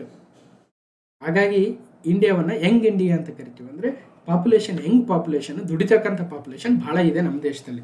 ಹಾಗಾಗಿ ಸೊ ಇದು ಕೂಡ ಎಕ್ಸಾಮಲ್ಲಿ ಯಾವಾಗೋ ಅಥವಾ ನೀವು ಏನಾದರೂ ಎಸ್ಸೆ ಬರೆಯೋದಕ್ಕೆ ಇವೆಲ್ಲ ಭಾಳ ಯೂಸ್ ಆಗ್ತಾವ್ರಿ. ಓಕೆ, ಇನ್ನೂ ಹೆಚ್ಚಿನ ಮಾಹಿತಿ ಬೇಕಂದರೆ ಕರ್ನಾಟಕ ಆರ್ಥಿಕ ಸಮೀಕ್ಷೆ 2025 ಚಾಪ್ಟರ್ 11 ಹೋದರೆ ಮಾನವ ಅಭಿವೃದ್ಧಿ, ಹ್ಯೂಮನ್ ಡೆವಲಪ್ಮೆಂಟ್ ಅಂತ ಕ್ಲಾಸ್ ನಂಬರ್ 852 ಅಲ್ಲಿ ಹೇಳಿದ್ದೀನಿ. ಅಲ್ಲಿ ಕೂಡ ಮಾದರಿ ನೋಂದಣಿ ವ್ಯವಸ್ಥೆಯ ಅಂಕಿಅಂಶಗಳ ವರದಿ 2020 ಪ್ರಕಾರ ಕರ್ನಾಟಕದಲ್ಲಿ ಪುರುಷ ಮತ್ತು ಮಹಿಳೆಯರ ಸರಾಸರಿ ಜೀವಿತಾವಧಿ, ಲೈಫ್ ಎಕ್ಸ್ಪೆಕ್ಟೆನ್ಸಿ ಎಷ್ಟಿದೆ. ಈಗ ಕರ್ನಾಟಕದಲ್ಲಿ ನಾವು ಈಗ ಪುರುಷರಿದ್ದೀವಿ ಅಂದರೆ ನಮ್ಮ ಲೈಫ್ ಎಕ್ಸ್ಪೆಕ್ಟೆನ್ಸಿ ಆನ್ ಆ್ಯಾವ್ರೇಜ್ ಎಷ್ಟು ವರ್ಷ ಬದುಕ್ತೀವಿ, ಮಹಿಳೆಯರಾಗಿದ್ದರೆ ಎಷ್ಟು ವರ್ಷ ಬದುಕ್ತಾರೆ. ನಿಮಗೆ ಆಶ್ಚರ್ಯಕರ ರೀತಿಯಲ್ಲಿ ಪುರುಷರು ನಾವು 67.9 ವರ್ಷ ಆನ್ ಆ್ಯಾವ್ರೇಜ್ ಬದುಕಿದ್ರೆ ಹೆಣ್ಮಕ್ಕಳೇ ಸ್ಟ್ರಾಂಗ್ ಗುರು ಅಂತ ಹೇಳ್ತಾ ಅವರು 71.9 ವರ್ಷ, ಅಂದರೆ ನಮ್ಗಿಂತಲೂ ಸುಮಾರು 3-3.5-4 ವರ್ಷ ಹೆಚ್ಚಿಗೆ ಬದುಕ್ತಾ ಇದ್ದಾರೆ ನೋಡಿ, ಹೆಣ್ಮಕ್ಳೇ ಸ್ಟ್ರಾಂಗ್ ಗುರು ಅಂತ. ಸೊ ನೀವು ಕ್ಲಾಸ್ ನಂಬರ್ 852 ಹೋದರೆ ಇನ್ನಷ್ಟು ಮಾಹಿತಿಯನ್ನು ಪಡ್ಕೋಬೋದು. ಸೊ ಈ ಒಂದು ವಿಡಿಯೋದಲ್ಲಿ ಸಾಕಷ್ಟು ವಿಚಾರಗಳನ್ನು ಹೇಳಿದ್ದೀನಿ. ಏನೇನು ಬರ್ತ್ ರೇಟ್ ಅಂದ್ರೇನು, ಡೆತ್ ರೇಟ್ ಅಂದ್ರೇನು, ಇನ್ಫ್ಯಾಂಟ್ ಮೊಟಾಲಿಟಿ ರೇಟ್ IMR ಅಂದ್ರೇನು, ಅಂಡರ್ 5 ಮೊಟಾಲಿಟಿ ರೇಟ್ ಅಂದ್ರೇನು, ಅಥವಾ ಕಂಪ್ಲೀಟಾಗಿ ವಿತ್ ಎಕ್ಸಾಂಪಲ್ಸು. ಸೊ ಲಿಂಗಾನುಪಾತ, ಲೈಫ್ ಎಕ್ಸ್ಪೆಕ್ಟೆನ್ಸಿ ಅಥವಾ ಜೀವಿತ ಸಮಯದ ನಿರೀಕ್ಷೆ, ಬರ್ತ್ ರೇಟು, ಡೆತ್ ರೇಟು ಅಥವಾ ಕ್ರೂಡ್ ಬರ್ತ್ ರೇಟ್, CBR ಅಂದ್ರೇನು, ಈಗ ತಾನೇ ಮಾತಾಡ್ತಾ ಇದ್ವಿ. ಇನ್ಫ್ಯಾಂಟ್ ಮೊಟಾಲಿಟಿ ರೇಟ್ IMR ಅಂದ್ರೇನು, ಮೆಟರ್ನಲ್ ಮೊಟಾಲಿಟಿ ರೇಟ್ MMR ಅಂದ್ರೇನು, ಅದೇ ರೀತಿಯಾಗಿ neonatal mortality rate, postnatal mortality rate, perinatal and stillbirth, fertility rate, total fertility rate TFR. So ಈಗ ಸಾಕಷ್ಟು ವಿಚಾರ ಹೇಳಿದ್ದೇನೆ. ಸೊ ಮತ್ತೆ ಎಲ್ಲವನ್ನು ಒಂದೇ ಕಡೆ ಹೇಳೋದಕ್ಕೆ ಸಾಧ್ಯ ಇಲ್ಲರಿ, ಸಾಧ್ಯ ಆಗಲ್ಲ, ಯಾಕಂದ್ರೆ ಕರೆಂಟ್ ಅಫೇರ್ಸ್ ಮಾಡೋದಿದೆ ಇದು. ಫೈನ್. ಮತ್ತೆ ಎರಡನೇ ಪ್ರಶ್ನೆ ಕೂಡ ಹಾಕಿದ್ದೀವಿ ಅಲ್ಲಿ, ಕ್ವಶನ್ ಫ್ರೇಮ್ ಮಾಡೋ ಮೂಲಕ ನಿಮಗೆ ಅರ್ಥ ಮಾಡಿಸ್ತಕ್ಕಂಥ ಪ್ರಯತ್ನ. ಅಲ್ಲೂ ಒಂದು ಪ್ರಶ್ನೆಯನ್ನು ಹೇಳಿದ್ವಿ. ಕರ್ನಾಟಕದಲ್ಲಿ ಎಷ್ಟಿದೆ ಒಟ್ಟು ಫಲವಂತಿಕೆ ದರ? 1.7 ಇತ್ತು 1920ಯಲ್ಲಿ. ಈಗ ಏನು ಬಂದಿದೆ ನೋಡೋಣ, ನೆಕ್ಸ್ಟ್ ಎಕನಾಮಿಕ್ಸ್ ಸರ್ವೆ ಬಂದಾಗ ಮತ್ತೆ ಅಪ್ಡೇಟೆಡ್ ಕೊಡ್ತೀನಿ. ಓಕೆ. ಇನ್ನು ಮೂರನೇ ಪ್ರಶ್ನೆ, ಈ ಸೆಪ್ಟೆಂಬರ್ 2025 ಪಾರ್ಟ್ 7 ಅಲ್ಲಿ ಮತ್ತೊಂದು ಕಂಟಿನ್ಯೂಯೇಷನ್ ಅನ್ಕೋಬಹುದು. ಭಾರತದ ರಿಜಿಸ್ಟ್ರಾರ್ ಜನರಲ್ ಕಚೇರಿ ಬಿಡುಗಡೆ ಮಾಡಿದ ಮಾದರಿ ನೋಂದಣಿ ವ್ಯವಸ್ಥೆ ಅಥವಾ ಸ್ಯಾಂಪಲ್ ರಿಜಿಸ್ಟ್ರೇಷನ್ ಸರ್ವೆ SRS 2023 ಪ್ರಕಾರ ಕರ್ನಾಟಕದ ಶಿಶು ಮರಣ ದರ 2022 ಅಲ್ಲಿ 15 ಇತ್ತು, 2023 14ಕ್ಕೆ ಇಳಿದಿದೆ ಅಂತ ಒಂದು ಆರ್ಟಿಕಲ್ ಬಂದಿತ್ತು. ಶಿಶು ಮರಣ ದರ ಅಥವಾ infant mortality rate. Infant mortality rate ಅಂದರೆ ಏನು ಅಂತ ಇಲ್ಲಿ ಹೇಳಿದೀನಿ ಅಂತ ಹೇಳ್ತಾ ಇದ್ನಲ್ವ. ಇನ್ಫ್ಯಾಂಟ್ ಮೊಟಾಲಿಟಿ ರೇಟ್ ಅಂದರೆ, ಇನ್ಫ್ಯಾಂಟ್ ಮೊಟಾಲಿಟಿ ರೇಟ್ ಅಥವಾ IMR is defined as A number of infant deaths in a year per 1000 live berths during the year. ಅಂದರೆ ಇನ್ಫ್ಯಾಂಟ್ ಅಂದರೆ ಏನು? ಹುಟ್ಟಿದಾಗಿನಿಂದ 1 ವರ್ಷದ ಒಳಗೆ ಆ ಮಗು ಏನಾದರೂ ಸಾವನ್ನಪ್ಪಿದ್ರೆ ಅದನ್ನು ನಾವು ಇನ್ಫ್ಯಾಂಟ್ ಮೊಟಾಲಿಟಿ ಅಂತ ಕರಿತೀವಿ. ಸೊ ಅದ್ರ ಬಗ್ಗೆ ಒಂದಷ್ಟು ಡೀಟೇಲ್ಸ್ ಹೇಳಿದ್ದೆ already.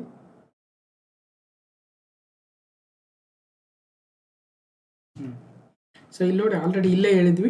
2020ರಲ್ಲಿ infant mortality rate IMR 19 ಇತ್ತು 2020ರಲ್ಲಿ. 21ರಲ್ಲಿ ಅಲ್ಲ 19ರಲ್ಲಿ 21 ಇತ್ತು. 21, 22, 23 ಡೀಟೇಲ್ಸ್ ಈಗ ಗೊತ್ತಾಗಿದೆ. ಏನಿದೆ ನೋಡಿ. States infant mortality rate IMR fell from 15 to 14. 2022ರಲ್ಲಿ ಪ್ರತಿ 1000 ಮಕ್ಕಳು ಹುಟ್ಟಿದರೆ ಆ ಮಕ್ಕಳಲ್ಲಿ ಒಟ್ಟು 15 ಜನ ಸಾವನ್ನಪ್ತಕ್ಕಂಥದ್ದು 1 ವರ್ಷದಲ್ಲಿ ಅಂತ ನೋಡ್ತಾ ಇದ್ವಿ. ಅದು 2023ರಲ್ಲಿ 14ಕ್ಕೆ ಇಳಿದಿದೆ. 2011ರಲ್ಲಿ 35 ಇತ್ತು. ಅದರ ಅರ್ಥ ಹಾಸ್ಪಿಟಲ್ ಫೆಸಿಲಿಟೀಸು, ಆರೋಗ್ಯ ವಿಚಾರಗಳು ನಮ್ಮ ರಾಜ್ಯದಲ್ಲಿ ಉನ್ನತಗೊಳ್ತಾ ಇದ್ದಾವೆ ಅನ್ನೋದು ಅರ್ಥ ಆಗ್ತಾ ಇದೆ. 35 ಇದ್ದದ್ದು 32 ಆಯಿತು, 31 ಆಯಿತು ಅಂದರೆ, ಸೊ ಆರೋಗ್ಯ ಹೆಲ್ತ್ ಫೆಸಿಲಿಟೀಸ್ ಚೆನ್ನಾಗಿ ಕೊಟ್ಟಾಗ ತಾನೇ ಇನ್ಫ್ಯಾಂಟ್ಸ್ ಡೆತ್ ಕಡಿಮೆ ಆಗುತ್ತೆ. ಸೊ ಅದನ್ನು ಇಲ್ಲಿ ಗಮನಿಸಬೇಕು.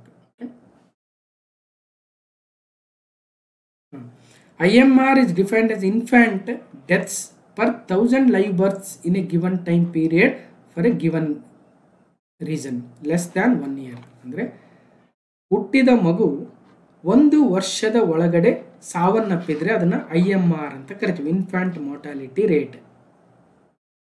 ಹುಟ್ಟಿದ ಮಗು ಸಾವನ್ನಪ್ಪಾರ್ದು ಅಂದರೆ ಅದಕ್ಕೆ ಬೇಕಾಗಿರ್ತಕ್ಕಂಥ ಫೆಸಿಲಿಟಿಯನ್ನು ಆ ಮಗುವಿನ ತಾಯಿ ಗರ್ಭಾವಸ್ಥೆಯಲ್ಲಿದ್ದಾಗಲೇ ಸರಿಯಾದ ಚೆಕಪ್ಸ್ ಆಗಿರ್ಬೋದು, ಪೌಷ್ಟಿಕಾಂಶದ ನೀಡಿಕೆ ಆಗಿರ್ಬೋದು, ಇವೆಲ್ಲವನ್ನು ಟೇಕ್ ಕೇರ್ ಮಾಡಬೇಕಾಗುತ್ತೆ ಆ ಒಂದು ರಾಜ್ಯದಲ್ಲಿ. ಅಂತಹ ರಾಜ್ಯಗಳಲ್ಲಿ ಇವತ್ತು ನಮ್ಮ ಕರ್ನಾಟಕ 2023ರಲ್ಲಿ ಮತ್ತೊಂದು ಅಂಶವನ್ನು ಕಡಿಮೆ ಮಾಡಿಕೊಂಡಿದೆ. 2023ರಲ್ಲಿ ಇನ್ಫ್ಯಾಂಟ್ ಮೊಟಾಲಿಟಿ ರೇಟು 14 ಇದೆ, 2022 15 ಇತ್ತು. ನಮ್ಮ ಎಕನಾಮಿಕ್ ಸರ್ವೇದಲ್ಲಿ ನಾವು 2020ರಲ್ಲಿ 19 ಇತ್ತು ಅಂತ ತೋರಿಸಿದ್ದೀವಿ, ನೋಡಿರ್ಬೋದು. ಓಕೆ. ದೇಶದಲ್ಲಿ ಶಿಶುಗಳ ಮರಣ ಪ್ರಮಾಣದಲ್ಲಿ ಗಣನೀಯ ಇಳಿಕೆಯಾಗಿದೆ. ದೇಶದಲ್ಲೂ ಕೂಡ 2013ಕ್ಕೆ ಹೋಲಿಸಿದ್ರೆ 2023ರಲ್ಲಿ ಶಿಶುಗಳ ಮರಣ ಪ್ರಮಾಣ, ಇನ್ಫ್ಯಾಂಟ್ ಮೊಟಾಲಿಟಿ ರೇಟು 37% ಕಡಿಮೆ ಆಗಿದೆ ಅಂತ ರಿಜಿಸ್ಟ್ರಾರ್ ಜನರಲ್ ಆಫ್ ಇಂಡಿಯಾ ಬಿಡುಗಡೆಗೊಳಿಸಿರುವ 2023ರ ಮಾದರಿ ನೋಂದಣಿ ವರದಿಯಲ್ಲಿ ಗೊತ್ತಾಗಿದೆ. 2013ರಲ್ಲಿ 40 ತಲುಪಿತ್ತು. ನೋಡಿ, 2013ರಲ್ಲಿ ಪ್ರತಿ 1000 ಮಕ್ಕಳು ಹುಟ್ಟಿದರೆ ಆ 1000 ಮಕ್ಕಳಲ್ಲಿ 40 ಮಕ್ಕಳು ಸಾವನ್ನಪ್ತಾ ಇದ್ವು. ಆದರೆ 2023ಕ್ಕೆ ಬಂದಾಗ ಕೇವಲ 25 ಇಳಿಕೆ ಆಗಿದೆ, ಗಮನಿಸಿ.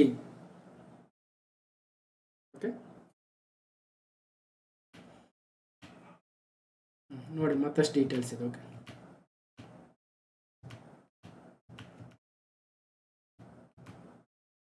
ಸೊ ಇದನ್ನು ಕೂಡ ಆಲ್ರೆಡಿ ಹೇಳಿದಂಗೆ ಮಾನವ ಅಭಿವೃದ್ಧಿ ಚಾಪ್ಟರ್ಲಿ ಕಂಪ್ಲೀಟ್ ಆಗಿ ಸೇಮ್ ಥಿಂಗ್ ಆಲ್ರೆಡಿ ಡಿಫೈನ್ ಮಾಡಿದ್ದೀವಿ.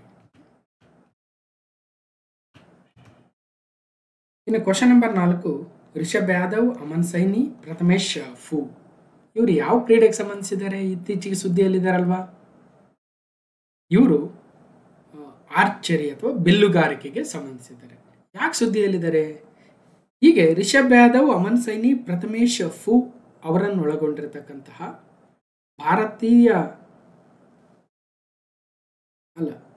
ಪ್ರಥಮೇಶ್ ಫೂಗೆ ಅವರನ್ನೊಳಗೊಂಡ ಭಾರತೀಯ ಪುರುಷರ ಒಂದು ಕಾಂಪೌಂಡ್ ತಂಡ ಅಂತ ಕರೀತಾರೆ. ಆ ಕಾಂಪೌಂಡ್ ತಂಡ, ಸಂಯುಕ್ತ ತಂಡವು ಕೊರಿಯಾದ ಗಾಂಗ್ಜೂವಿನಲ್ಲಿ ನಡೆದ ವಿಶ್ವ ಬಿಲ್ಲುಗಾರಿಕೆ ಚಾಂಪಿಯನ್ಶಿಪ್ 2025ರಲ್ಲಿ ಚಿನ್ನದ ಪದಕವನ್ನು ಗೆದ್ದುಕೊಂಡಿದೆ. The Indian men's compound team of Rishabh Yadav, Aman Saini and Prathamesh Fuge clinch the gold medal at the world archery championship 2025 Gwangju, republic of Korea. ಹಾಗಾದ್ರೆ ಇತ್ತೀಚೆಗೆ ಆರ್ಚರಿ ವರ್ಲ್ಡ್ ಕಪ್ ನಡೆದಿತ್ತಲ್ವಾ, ಸೊ ಅದು ಎಲ್ಲಿ ನಡೀತು ಅಂದರೆ ರಿಪಬ್ಲಿಕ್ ಆಫ್ ಕೊರಿಯಾ ಅಥವಾ ಸೌತ್ ಕೊರಿಯಾದ ಗ್ವಾಂಗ್ಜೂದಲ್ಲಿ ನಡೆಯಿತು. ಅದರಲ್ಲಿ ನಮ್ಮ ಭಾರತದ ಪುರುಷರ ತಂಡ ಚಿನ್ನದ ಪದಕವನ್ನು ಗೆದ್ದಿದೆ. ಆರ್ಚರಿ ವಿಶ್ವ ಚಾಂಪಿಯನ್ಶಿಪ್ ಪುರುಷರ ತಂಡಕ್ಕೆ ಚಿನ್ನದ ಪದಕ. ಸೊ ದಕ್ಷಿಣ ಕೊರಿಯಾದ ಗ್ವಾಂಗ್ಜೂ ಭಾರತದ ಪುರುಷರ ಕಾಂಪೌಂಡ್ ಆರ್ಚರಿ ತಂಡವು ಇಲ್ಲಿ ನಡೆಯುತ್ತಿರುವ ವಿಶ್ವ ಚಾಂಪಿಯನ್ಶಿಪ್ನಲ್ಲಿ ಚೊಚ್ಚಲ ಚಿನ್ನ ಗೆದ್ದು ಚಾರಿತ್ರಿಕ ಸಾಧನೆಯನ್ನು ಮೆರೆಯಿತು.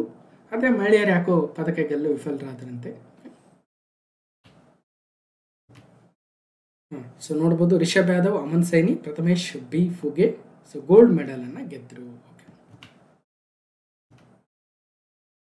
2025ರ world archery championship Gwangju 2025 south ಕೊರಿಯಾದಲ್ಲಿ 5ರಿಂದ 12 ಸೆಪ್ಟೆಂಬರ್ 2025 ನಡೆದಿತ್ತು. ಅದರಲ್ಲಿ ಭಾರತ 1 ಚಿನ್ನ 1 ಬೆಳ್ಳಿ ಪದಕ ಗೆದ್ದಂಗಿದೆ.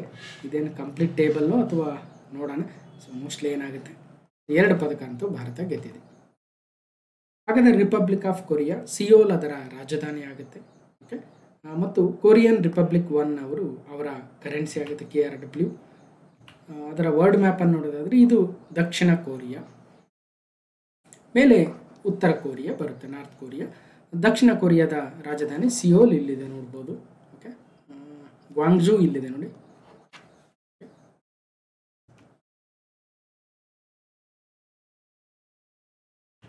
ನೆಕ್ಸ್ಟ್ ಕ್ವಶನ್ ನಂಬರ್ 5, ಇತ್ತೀಚಿನ ಅಧ್ಯಯನದ ಪ್ರಕಾರ ದಕ್ಷಿಣ ಭಾರತದಲ್ಲಿ ಯಾವ ರಾಜ್ಯವು ಅತಿ ಕಡಿಮೆ ಸಾಂದ್ರತೆಯ ರೋಸ್ವುಡ್ ಮರಗಳ ಸಂಖ್ಯೆಯನ್ನು ಹೊಂದಿದೆ? According to recent study, which state has the lowest density of rosewood tree population in south India? Rosewood ಅಂತ ಕರಿತೀವಿ ಅಥವಾ ಶೀಶಮ್ ವುಡ್ ಅಂತ ಕೂಡ ಕರಿತೀವಿ. ಈ ರೋಸ್ವುಡ್ ಟ್ರೀ ಪಾಪ್ಯುಲೇಷನ್ ಇಡೀ ಸೌತ್ ಇಂಡಿಯಾದಲ್ಲಿ ಯಾವ ರಾಜ್ಯದಲ್ಲಿ ಕಡಿಮೆ ಇದೆ ಅಂದರೆ ತಮಿಳುನಾಡಲ್ಲಿ ಕಡಿಮೆ ಇದೆ ಅಂತೆ. Tamil Nadu has the lowest density of rosewood tree population in south India find study. Density, not the number of trees, ಅದನ್ನು ಗಮನಿಸಬೇಕು. ಡೆನ್ಸಿಟಿ ಅಂದರೆ ಜನರಲ್ ಆಗಿ ಈಗ 1 ಕಿಲೋಮೀಟ್ರಲ್ಲಿ ಎಷ್ಟು ಟ್ರೀಗಳಿದ್ದಾವೆ ಅಂತ ಕೇಳ್ತಾ ಇದ್ದಾರೆ. ಡೆನ್ಸಿಟಿ ಕಡಿಮೆ ಇರ್ತಕ್ಕಂಥದ್ದು ತಮಿಳುನಾಡಲ್ಲಿ. ಇದನ್ನು ಐವರಿ ಆಫ್ ದ ಫಾರೆಸ್ಟ್ ಅಂತ ಕರೀತಾರೆ. ಓಕೆ, ಅದು ಇಂಡಿಯನ್ ರೋಸ್ವುಡ್ಡನ್ನು, ಇದರ ಕಲರ್ ಆಗಿರ್ಬೋದು, ಇದನ್ನು ಬೇರೆ ಬೇರೆ ಕರಕುಶಲ ವಸ್ತುಗಳಿಗಾಗಿರ್ಬೋದು ಅಥವಾ ಮ್ಯೂಸಿಕ್ ಇನ್ಸ್ಟ್ರೂಮೆಂಟ್ಸ್ಗೂ ಕೂಡ ಇದೇ ರೋಸ್ವುಡ್ಡನ್ನೇ ಬಳಸ್ತಾರಂತೆ. ಸೊ ರೋಸ್ವುಡ್ ಟ್ರೀಯ ಒಂದು ಇಮೇಜನ್ನು ಕೂಡ ನೋಡ್ಬೋದು. Only 17.2% of India's suitable habitat for this Indian rosewood lies within the protected areas ಅಂತ ನಮ್ಮ ಬೆಂಗಳೂರಲ್ಲಿರ್ತಕ್ಕಂಥ institute of wood science and technology ಅವರು ಹೇಳ್ತಾ ಇದ್ದಾರೆ. ಓಕೆ, ಇದು ಜನರಲ್ ಆಗಿ ನಮ್ಮ ತಮಿಳುನಾಡಿನ ನೀಲಗಿರಿ, ಅನ್ನಮಲೈ ಮತ್ತು ಪರಂಬಿಕುಲಂ ರೇಂಜ್ಗಳಲ್ಲಿ ಹೆಚ್ಚಾಗಿ ಕಂಡುಬರುತ್ತಂತೆ. ಓಕೆ, ಇತ್ತೀಚೆಗೆ 12 ರಾಜ್ಯಗಳ ವಿವಿಧ ಅಧ್ಯಯನದ ನಂತರ ರೋಸ್ವುಡ್ ಡೆನ್ಸಿಟಿ ತಮಿಳುನಾಡಲ್ಲಿ ಬಹಳ ಕಡಿಮೆ ಇದೆ. 0.1 ಹೆಕ್ಟೇರ್ಗೆ ಜಸ್ಟ್ 2.85 ಟ್ರೀಸ್ ಕಂಡು ಬಂದಿದ್ದಾವಂತೆ. ಅತಿ ಹೆಚ್ಚು ಇರ್ತಕ್ಕಂಥದ್ದು ಈ 12 ರಾಜ್ಯಗಳಲ್ಲಿ ಕರ್ನಾಟಕದಲ್ಲಿ 0.1 ಹೆಕ್ಟೇರ್ಗೆ 6.19 ಟ್ರೀಸೇ ನಮ್ಮ ಕರ್ನಾಟಕದಲ್ಲಿದೆ. ರೋಸ್ವುಡ್ ಅಥವಾ ಶೀಶಮ್ ಟ್ರೀ ಅಂತ ಕರಿತೀವಿ. 2ನೇ ಸ್ಥಾನದಲ್ಲಿ ಕೇರಳ ಇದೆ. ಇದನ್ನು economically it is called ivory of forest, ಕಾಡುಗಳ ದಂತ ಅಂತ ಕರೀತಾರಂತೆ. ಫರ್ನಿಚರು, ಮ್ಯೂಸಿಕಲ್ ಇನ್ಸ್ಟ್ರೂಮೆಂಟ್ಸ್ ಆ್ಯಂಡ್ ಹ್ಯಾಂಡಿಕ್ರಾಫ್ಟ್ಸ್ಗೆ ಹೆಚ್ಚಾಗಿ ಈ ಒಂದು ಇಂಡಿಯನ್ ರೋಸ್ವುಡ್ಡನ್ನು ಬಳಸ್ತಾರೆ. ನೋಡಿ, ಇದು 240 ವರ್ಷ ಬೇಕಂತೆ. ಅದರ ಡಯಾಮೀಟರ್ 220ರಿಂದ 250 ಸೆಂಟಿಮೀಟರ್ ಆಗ್ಬೇಕಂದ್ರೆ, ಹೈಟ್ 30ರಿಂದ 35 ಮೀಟರ್ ಹೋಗ್ಬೇಕಂದ್ರೆ 240 ಇಯರ್ಸ್ ಬೇಕಂತೆ. ಹಾಗಾಗಿ ಭಾಳ ಬೇಗ ಬೆಳೆಯಲ್ಲ ಇದು. ಮತ್ತು IUCN ರೆಡ್ ಲಿಸ್ಟಲ್ಲಿ ಥ್ರೆಟನ್ ಸ್ಪೀಸೀಸಲ್ಲಿ ಇದೆ ಅಂತೆ ಇಂಡಿಯನ್ ರೋಸ್ವುಡ್, ಡಾಲ್ಬೇರ್ಜಿಯಾ ಲಾಟಿಫೋಲಿಯಾ ಅಂತೆ ಸೈಂಟಿಫಿಕ್ ನೇಮ್. ಈ ಒಂದು ಸರ್ವೆಯನ್ನು ಮಾಡಿರ್ತಕ್ಕಂಥದ್ದು Institute of wood science and technology IWST, 1938 ಸ್ಥಾಪನೆ, ನಮ್ಮ ಬೆಂಗಳೂರಿನ ಮಲ್ಲೇಶ್ವರಮಲ್ಲಿ ಬರುತ್ತೆ. ಆ 18th ಕ್ರಾಸಿಂದ ಸ್ವಲ್ಪ ಮುಂದೆ ಇರಬೇಕು. ಯಾಕೆ ಅಷ್ಟು ಇಂಪಾರ್ಟೆಂಟ್ ಆ ಪ್ರಶ್ನೆ, ಎಲ್ಲಿದೆ IWST ಅಂದರೆ, ಮೊನ್ನೆ ಕ್ಲಾಸ್ ನಂಬರ್ 866 ಗಸ್ತು ಅರಣ್ಯ ಪಾಲಕ ಅಥವಾ ಬೀಟ್ ಫಾರೆಸ್ಟರ್ ಎಕ್ಸಾಮಲ್ಲಿ ಒಂದು ಪ್ರಶ್ನೆ ಬಂದಿತ್ತು. The institute of wood science and technology IWST under ICFR is located at. ನೋಡಿ, institute of wood science and technology IWST is a research institute situated in Bengaluru, Karnataka. It works under the Indian Council of Forestry Research and Education ICFRE under the Ministry of Environment and Forest Government of India. ಅದಕ್ಕೋಸ್ಕರ ICFRE ಅಂಡರಲ್ಲಿರ್ತಕ್ಕಂಥ IWST ಎಲ್ಲಿದೆ ಅಂದರೆ ನಮ್ಮ ಬೆಂಗಳೂರಲ್ಲಿದೆ. Question number 6, ನೇಪಾಳದ ಮೊದಲ ಮಹಿಳಾ ಪ್ರಧಾನಿಯಾಗಿ ಮಾಜಿ ಮುಖ್ಯ ನ್ಯಾಯಮೂರ್ತಿಗಳು ಸುಶೀಲಾ ಕಾರ್ಕಿ ಅವರು ಪ್ರಮಾಣ ವಚನವನ್ನು ಸ್ವೀಕರಿಸಿದರು. Former chief justice Sushila Karki sworn in as Nepal's first women prime minister. ಅಂದರೆ ನೇಪಾಳದ ಏನು ಗಲಾಟೆ ಆಯಿತು, ಪ್ರೈಮ್ ಮಿನಿಸ್ಟರ್ ರಾಜೀನಾಮೆ ಕೊಟ್ಟಿದ್ದರು, ಅವರ ಸ್ಥಾನಕ್ಕೆ ಇವತ್ತು ಸುಶೀಲಾ ಕಾರ್ಕಿ ಅನ್ನೋರು ಪ್ರೈಮ್ ಮಿನಿಸ್ಟರ್ ಆಗಿದ್ದಾರೆ. ಅವರು ಫಾರ್ಮರ್ ಚೀಫ್ ಜಸ್ಟಿಸ್ ಆಗ್ತಾರೆ, ಸುಪ್ರೀಂ ಕೋರ್ಟ್ನ ಮಾಜಿ ಮುಖ್ಯ ನ್ಯಾಯಮೂರ್ತಿಗಳು ಸುಶೀಲಾ ಕಾರ್ಕಿ ಅವರು ಪ್ರಧಾನಿ. ನಂತರ 2026 ಮಾರ್ಚಲ್ಲಿ ಸಾರ್ವತ್ರಿಕ ಚುನಾವಣೆ ಕೂಡ ನಡೆಯಲಿದೆ ಅಂತ ಅಧ್ಯಕ್ಷರು ಪೌಡೆಲ್ ಅವರು ಹೇಳಿದ್ದಾರೆ. ನೇಪಾಳದಲ್ಲಿ ಮಧ್ಯಂತರ ಸರ್ಕಾರ ಅಸ್ತಿತ್ವಕ್ಕೆ ಬಂದಿದ್ದು ಸುಪ್ರೀಂ ಕೋರ್ಟ್ನ ನಿವೃತ್ತ ಮುಖ್ಯ ನ್ಯಾಯಮೂರ್ತಿಗಳಾಗಿರ್ತಕ್ಕಂಥ ಸುಶೀಲಾ ಕಾರ್ಕಿರವರು ನೂತನ ಪ್ರಧಾನಿಯಾಗಿ ಪ್ರಮಾಣ ವಚನವನ್ನು ಸ್ವೀಕರಿಸಿದರೆ. ಜನಜೀ ಪ್ರತಿಭಟನೆಯಿಂದಾಗಿ ಈ ವಾರದ ಆರಂಭದಲ್ಲಿ ಪ್ರಧಾನಿ KP ಶರ್ಮಾ ಓಲಿ ಅವರು ದಿಢೀರ್ ರಾಜೀನಾಮೆ ಕೊಟ್ಟಿದ್ದರು. ನೇಪಾಳದಲ್ಲಿ ತಲೆದೋರಿದ್ದ ರಾಜಕೀಯ ಅನಿಶ್ಚಿತತೆಗೆ ಇದರಿಂದ ತೆರೆಬಿದ್ದಂತಾಗಿದೆ. ಅಭಿನಂದನೆಗಳು, ನಿಮಗೆ ಈ ದೇಶಕ್ಕೆ ಯಶಸ್ಸನ್ನು ಬಯಸುತ್ತೇವೆ ಎಂದು ದೇಶದ ಮೊದಲ ಮಹಿಳಾ ಪ್ರಧಾನಿ ಅದನ್ನು ನೆನಪಿಡಬೇಕು. ಮತ್ತು ಈಗ ಅಧ್ಯಕ್ಷರಾಗಿರ್ತಕ್ಕಂಥವರು ಅಧ್ಯಕ್ಷ ರಾಮಚಂದ್ರ ಪೌಡೆಲ್ ಅವರು ಅವರಿಗೆ ಪ್ರಮಾಣ ವಚನವನ್ನು ಬೋಧಿಸಿದರು. ಕಾರ್ಕೆ ನೇಪಾಳದ ಹಂಗಾಮಿ ಪ್ರಧಾನಿ, ಶುಕ್ರವಾರ ರಾತ್ರಿ ಪದಗ್ರಹಣ. ಮುಂದಿನ ಚುನಾವಣೆಗಳು ದೇಶದ ನಾಯಕತ್ವ, ದೇಶದ ಮೊದಲ ಮಹಿಳಾ PM, ನೇಪಾಳದ ಮೊದಲ ಪ್ರೈಮ್ ಮಿನಿಸ್ಟರ್, ಮಹಿಳಾ ಪ್ರೈಮ್ ಮಿನಿಸ್ಟರ್ ಸುಶೀಲಾ ಕಾರ್ಕಿರವರು. ನೇಪಾಳ ಎಲ್ಲಿ ಬರುತ್ತೆ ಅಂತ ಕಳೆದ ವಿಡಿಯೋದಲ್ಲಿ ಆ ನೇಪಾಳದ ಇಶ್ಯೂನ ಎಕ್ಸ್ಪ್ಲೇನ್ ಮಾಡಬೇಕಾದ್ರೆ ಅದಕ್ಕೆ ಅಂಟಿಕೊಂಡಿರ್ತಕ್ಕಂಥ ನಮ್ಮ ವಿವಿಧ ರಾಜ್ಯಗಳು ಯಾವ್ಯಾವಿದ್ದಾವೆ, ಅಲ್ಲಿನ ಡೀಟೇಲ್ಸ್ ಏನೇನಂತ ಈಗ ಆಲ್ರೆಡಿ ಹೇಳಿದ್ದೀನಿ. ಒಂದೊಂದ್ಸಲ ಒಂದು ವಿಡಿಯೋದಲ್ಲಿ ಹೇಳೋದು, ಇನ್ನೊಂದು ವಿಡಿಯೋದಲ್ಲಿ ಸ್ಕಿಪ್ ಮಾಡೋದು ಮಾಡ್ತಾ ಇರ್ತೀವಿ. PDF ಕೊಟ್ಟಾಗ ಬೇಕಿದ್ದವ್ರು ಮತ್ತೆ ನೋಡ್ಬೋದು. ಕ್ವಶನ್ ನಂಬರ್ 7, ಮಣಿಪುರದಲ್ಲಿ 8,500 ಕೋಟಿ ರೂಪಾಯಿ ಮೌಲ್ಯದ 31 ಯೋಜನೆಗಳನ್ನು ಉದ್ಘಾಟಿಸಲು ಪ್ರಧಾನಿ ಮೋದಿ ಅವರು ಮಣಿಪುರಕ್ಕೆ ಭೇಟಿ ನೀಡಿದ್ರು. PM Modi visits Manipur to unveil 31 projects worth 8,500 crore in Manipur. ಗಲಭೆ ಪೀಡಿತ ಮಣಿಪುರಕ್ಕೆ ಪ್ರಧಾನಿಯವರು ಬಂದಿಲ್ಲ, ಭೇಟಿ ಕೊಟ್ಟಿಲ್ಲ ಅಂತಕ್ಕಂಥ ಸುದ್ದಿಗಳಿದ್ವು. ಈಗ ಪ್ರಧಾನಿಗಳು ಮಣಿಪುರಕ್ಕೆ ಹೋಗಿದ್ದಾರೆ. ಹಾಗಾಗಿ ನೆನಪಿಟ್ಟಿರಿ, ಮಣಿಪುರಕ್ಕಿಂದ ಮೋದಿ 8,500 ಕೋಟಿ ಮೊತ್ತದ ಯೋಜನೆಗಳಿಗೆ ಚಾಲನೆ. ಪ್ರಧಾನಿ ನರೇಂದ್ರ ಮೋದಿ ಅವರು ಮಣಿಪುರದಲ್ಲಿ ಜನಾಂಗೀಯ ಸಂಘರ್ಷ ಆರಂಭಗೊಂಡು 2ಕ್ಕೂ ಹೆಚ್ಚು ವರ್ಷಗಳ ಬಳಿಕ ಈಗ ಅಲ್ಲಿಗೆ ಭೇಟಿ ಕೊಟ್ಟಿದ್ದಾರೆ. ಶಂಕುಸ್ಥಾಪನೆ ಉದ್ಘಾಟನೆಯನ್ನು ಕೂಡ ಮಾಡಿದ್ದಾರೆ. ರಾಜ್ಯದಲ್ಲಿ ಬುಡಕಟ್ಟು, ಕುಕ್ಕಿ ಮತ್ತು ಮೈತೇಯಿ ಸಮುದಾಯಗಳ ನಡುವೆ 2023ರಲ್ಲಿ ನಡೆದ ಜನಾಂಗೀಯ ಸಂಘರ್ಷದಲ್ಲಿ ಸುಮಾರು 260 ಮಂದಿ ಮೃತಪಟ್ಟಿದ್ದರಂತೆ. ಅಲ್ಲಿ ಸಾಕಷ್ಟು ಕಾರ್ಯಕ್ರಮಗಳನ್ನು ಕೂಡ ಮಾಡಿದ್ದಾರೆ. ಅವ್ರ ಜೊತೆ ಪ್ರಧಾನಿಗಳು ಮಾತುಕತೆಯನ್ನು ಆಡಿದ್ದಾರೆ. ಎಲ್ಲರೂ ಒಟ್ಟಿಗೆ ಹೋಗಬೇಕು ಅನ್ನುವ ಕಿವಿ ಮಾತನ್ನು ಕೂಡ ಹೇಳಿದ್ದಾರೆ. ಯಾರ್ಯಾರಿಗೆ ಏನೇನು ಸೌಲಭ್ಯಗಳು ಬೇಕು ಅದೆಲ್ಲವನ್ನು ಒದಗಿಸ್ತೀವಿ ಅನ್ನುವ ಭರವಸೆಯನ್ನು ಕೂಡ ಮಾನ್ಯ ಪ್ರಧಾನಮಂತ್ರಿಗಳು ಈ ಸಂದರ್ಭದಲ್ಲಿ ಕೊಟ್ಟಿದ್ದಾರೆ. ಮಣಿಪುರ ಹಿಂಸಾಚಾರದಿಂದ ದೂರವಿರಲು ನರೇಂದ್ರ ಮೋದಿ ಮನವಿ, ಶಾಂತಿ ಸಮೃದ್ಧಿಗೆ ಪ್ರಧಾನಿ ಪಣ. ಹಾಗಾದರೆ ಮಣಿಪುರ ರಾಜಧಾನಿ ಇಂಫಾಲ್, 21 ಜನವರಿ 1972 ಸ್ಥಾಪನೆ. ಮಣಿಪುರಿ ಆಡಳಿತ ಭಾಷೆ 16 ಜಿಲ್ಲೆಗಳಿದ್ದಾವೆ. ಅಜಯ್ ಕುಮಾರ್ ಭಲ್ಲಾ ಅಲ್ಲಿನ ರಾಜ್ಯಪಾಲರಾಗಿದ್ದಾರೆ. ಈಗ ಅಲ್ಲಿ ರಾಷ್ಟ್ರಪತಿ ಆಳ್ವಿಕೆ ಇರೋದರಿಂದ ಮುಖ್ಯಮಂತ್ರಿಗಳು ಇರೋದಿಲ್ಲ. Jewel of India tourism tagline ಆದರೆ ಇಂಫಾಲದಲ್ಲಿ ತನ್ನ ಹೈಕೋರ್ಟನ್ನು ಹೊಂದಿದೆ. 2 ಲೋಕಸಭೆ, 1 ರಾಜ್ಯಸಭೆ ಮತ್ತು 60 ವಿಧಾನಸಭೆಗಳ ಒಂದು ಅಸೆಂಬ್ಲಿಯನ್ನು ಕೂಡ ಹೊಂದಿದೆ. ಕೀಬುಲ್ ಲಾಮ್ಜಾವು ಹೆರಿಟೇಜ್ ಸೈಟ್ ಆದರೆ ಸಂಕೀರ್ತನ ಒಂದು intangible cultural heritage site, ICS site ಆಗುತ್ತೆ. 15ರಲ್ಲಿ ಒಂದಿರೋದು ಸಂಕೀರ್ತನ ನಮ್ಮ ಮಣಿಪುರದಲ್ಲೇ ಇದೆ. National park Shirui national park, Keibul Lamjao national park. ಇನ್ನು ವೈಲ್ಡ್ ಲೈಫ್ ಸ್ಯಾಂಕ್ಚುರೀಸ್ ಇದೆ. ರಾಮ್ಸರ್ ಸೈಟ್, ಲೋಕ್ತಕ್ ಲೇಕ್ ಏನಿದೆ, ಮಾಂಟ್ರಾಕ್ಸ್ ರೆಕಾರ್ಡಲ್ಲಿ ಇರ್ತಕ್ಕಂಥದ್ದು. ಎರಡರಲ್ಲಿ ಇದು ಕೂಡ ಬಂದಿದೆ, ಅದು ಮಣಿಪುರದಲ್ಲೇ ಇದೆ. ಹಾಗೆ ಬುಡಕಟ್ಟು ಜನಾಂಗಗಳು ಮತ್ತು ನೃತ್ಯ ಪ್ರಕಾರಗಳು, ನದಿಗಳು, ಅಣೆಕಟ್ಟುಗಳು ಇನ್ನಿತರ ಮಾಹಿತಿಯನ್ನು ಪಡಿಬೋದು. ಕ್ವಶನ್ ನಂಬರ್ 8, ತಿರುಪತಿ ನಗರಾಭಿವೃದ್ಧಿ ಪ್ರಾಧಿಕಾರ TUDA ಸ್ವರ್ಣಮುಖಿ ನದಿಯನ್ನು ರಕ್ಷಿಸಲು ಮತ್ತು ಪುನರುಜ್ಜೀವನಗೊಳಿಸಲು ಪ್ರಾರಂಭಿಸಿದ ಬೃಹತ್ ಯೋಜನೆಯ ಹೆಸರೇನು?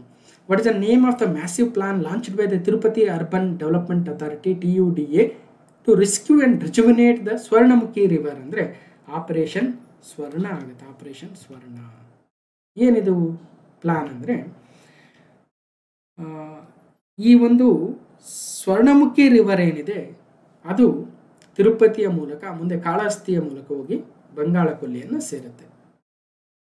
ಈ ಒಂದು ನದಿಯನ್ನು ರಿಜುವಿನೇಟ್ ಮಾಡಬೇಕು, ಪುನರುಜ್ಜೀವನಗೊಳಿಸಬೇಕು ಅನ್ನೋ ಉದ್ದೇಶಕ್ಕಾಗಿ ಸ್ವರ್ಣಮುಖಿ ರಿವರ್ನ ಒಂದು ಯೋಜನೆಯನ್ನು ತಂದಿದ್ದಾರೆ. ಅದೇ operation Swarna. Swarnamukhi water body action for river and nala awareness. ಯಾವ ಸರ್ಕಾರ ಏನು ಯಾವ ಅರ್ಬನ್ ಬಾಡಿ ನೆನ್ಪಿಟ್ಟಿದೆ. Swarnamukhi river is an east flowing river ಆಗುತ್ತೆ in Andhra Pradesh with a catchment area 3225 ಚದರ ಕಿಲೋಮೀಟರ್ ಆಗುತ್ತೆ.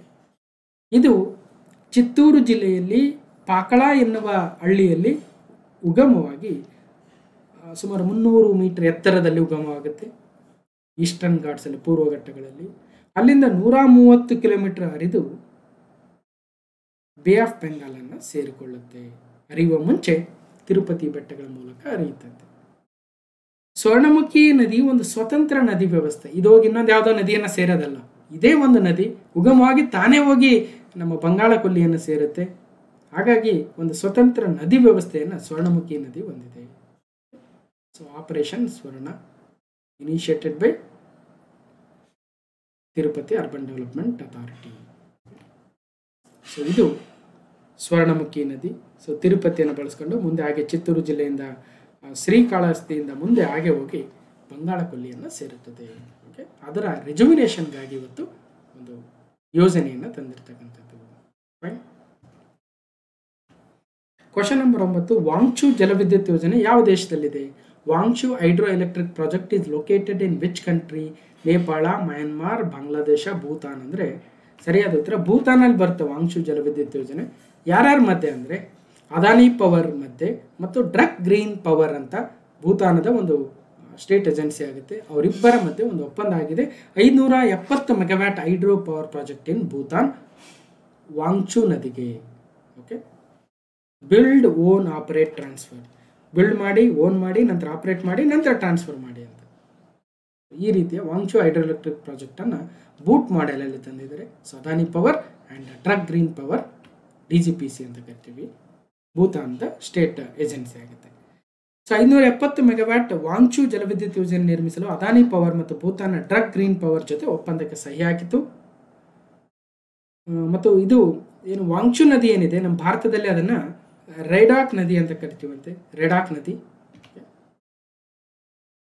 2026ಕ್ಕೆ ಇದು ಆರಂಭ ಆಗುತ್ತಂತೆ. ಸೊ ಚಳಿಗಾಲದಲ್ಲಿ ಭೂತಾನಲ್ಲಿ ಗರಿಷ್ಠ ವಿದ್ಯುತ್ ಬೇಡಿಕೆ ಪೂರೈಸುತ್ತೆ. ಬೇಸಿಗೆಯಲ್ಲಿ ಭಾರತಕ್ಕೆ ಹೆಚ್ಚುವರಿ ರಫ್ತು ಕೂಡ ಆಗುತ್ತೆ. ಅದರಿಂದ ಭಾರತಕ್ಕೂ ಕೂಡ ಅನುಕೂಲ ಆಗುತ್ತೆ. ಸೊ ನಮ್ಮ ಬ್ರಹ್ಮಪುತ್ರ ನದಿಯ ರೈಟ್ ಬ್ಯಾಂಕಲ್ಲಿ ರೇಡಾಕ್ ನದಿ ಬರುತ್ತೆ. ಇದನ್ನು ಭೂತಾನಲ್ಲಿ ವಾಂಗ್ಚು ಅಂತ ಕರೀತಾರಂತೆ, ಗಮನಿಸಬೇಕು. So ರೇಡಾಕ್ river. ಭೂತಾನ್ ಬಗ್ಗೆ ಡೀಟೇಲ್ಸ್ ಇದೆ. ಥಿಂಫು ಅದರ ರಾಜಧಾನಿ. ಓಕೆ, ಇದನ್ನು ಹೇಳುವ ಮುಂಚೆ ಎಲ್ಲಿ ಬರುತ್ತೆ ವಾಂಗ್ಚು ನದಿ? ಇಲ್ಲಿ ನೋಡಿ, ವಾಂಗ್ಚು ನದಿ. ಈ ವಾಂಗ್ಚು ನದಿಗೆ ಮುಂದೆ ಹೋಗಿ ಬ್ರಹ್ಮಪುತ್ರವನ್ನು ಸೇರುತ್ತಂತೆ. ಆ ಒಂದು ನದಿಗೆ ಇವತ್ತು Wangchu hydro electric power project ನಡೀತಾ ಇದೆ. ಕ್ವಶನ್ ನಂಬರ್ 10, 2025ರ ಸಂಯೋಜಿತ ಕಮಾಂಡರ್ಗಳ ಸಮ್ಮೇಳನ CCCದ ವಿಷಯವೇನು? What is the theme of Combined Commanders Conference CCC 2025? ಅಂದರೆ ಸರಿಯಾದ ಉತ್ತರ ಸುಧಾರಣೆಗಳ ವರ್ಷ, ಭವಿಷ್ಯಕ್ಕಾಗಿ ರೂಪಾಂತರ. Year of reforms transforming the future. ಏನಿದು ಕಂಬೈನ್ಡ್ ಕಮಾಂಡರ್ಸ್ ಕಾನ್ಫರೆನ್ಸ್ ಅಂದರೆ, prime minister Narendra Modi will inaugurate the Combined Commanders Conference CCC 2025 in Kolkata, West Bengal from September 15 to 17 ಅಂತ. ಮೋಸ್ಟ್ಲಿ ಈಗ ಸ್ಟಾರ್ಟ್ ಆಗಿದೆ. Combined Commanders Conference is a top level forum of the armed forces for the conceptual and strategic discussions with the civil and military leadership. ನಮ್ಮ combined armed conference ಆಗುತ್ತೆ. ಅಂದರೆ ಬೇರೆ ಬೇರೆ ನಮ್ಮ ಸೇನೆಯ ಮುಖ್ಯಸ್ಥರು ಬಂದು ಒಂದು ಕಾನ್ಫರೆನ್ಸಲ್ಲಿ ಭಾಗವಹಿಸ್ತಕ್ಕಂಥ ಒಂದು ಸಭೆ ಅಂತ ಕರಿಬೋದು. ಆ ಸಭೆ ಕೋಲ್ಕತ್ತಾದಲ್ಲಿ ಸೆಪ್ಟೆಂಬರ್ 15ರಿಂದ 17ರವರೆಗೆ ಕಂಬೈನ್ಡ್ ಕಮಾಂಡರ್ಸ್ ಕಾನ್ಫರೆನ್ಸ್ ಅಂತ ಆಯೋಜನೆ ಆಯಿತು. ಅದನ್ನು ಪ್ರಧಾನಮಂತ್ರಿಗಳೇ ಉದ್ಘಾಟನೆ ಮಾಡಿದ್ದಾರೆ. ಹಾಗಾಗಿ ಅದು ಸುದ್ದಿಯಲ್ಲಿರ್ತಕ್ಕಂಥದ್ದು. ಥೀಮ್ ಏನಂದರೆ year of reforms transforming for the future ಅಂತ. ಸುಧಾರಣೆಗಳ ವರ್ಷ, ಭವಿಷ್ಯಕ್ಕಾಗಿ ರೂಪಾಂತರ. ಸೊ ಪ್ರಧಾನಿಗಳು ಹೋಗಿ ಉದ್ಘಾಟನೆ ಮಾಡಿದ್ದಾರೆ. 16th ಕಂಬೈನ್ಡ್ ಕಮಾಂಡರ್ಸ್ ಕಾನ್ಫರೆನ್ಸ್ 2025 ಆಗುತ್ತೆ. ಓಕೆ, ಇನ್ನು ಪಶ್ಚಿಮ ಬಂಗಾಳದಲ್ಲಿ ನಡೀತಾ ಇರೋದ್ರಿಂದ ಸೊ ಕೋಲ್ಕತ್ತಾ ರಾಜಧಾನಿ. 15 ಆಗಸ್ಟ್ 1947 ಬೆಂಗಾಲಿ ಆಡಳಿತ ಭಾಷೆ. 23 ಜಿಲ್ಲೆಗಳಿದ್ದಾವೆ. CV ಆನಂದ್ ಬೋಸ್ ಅವರು ರಾಜ್ಯಪಾಲರು.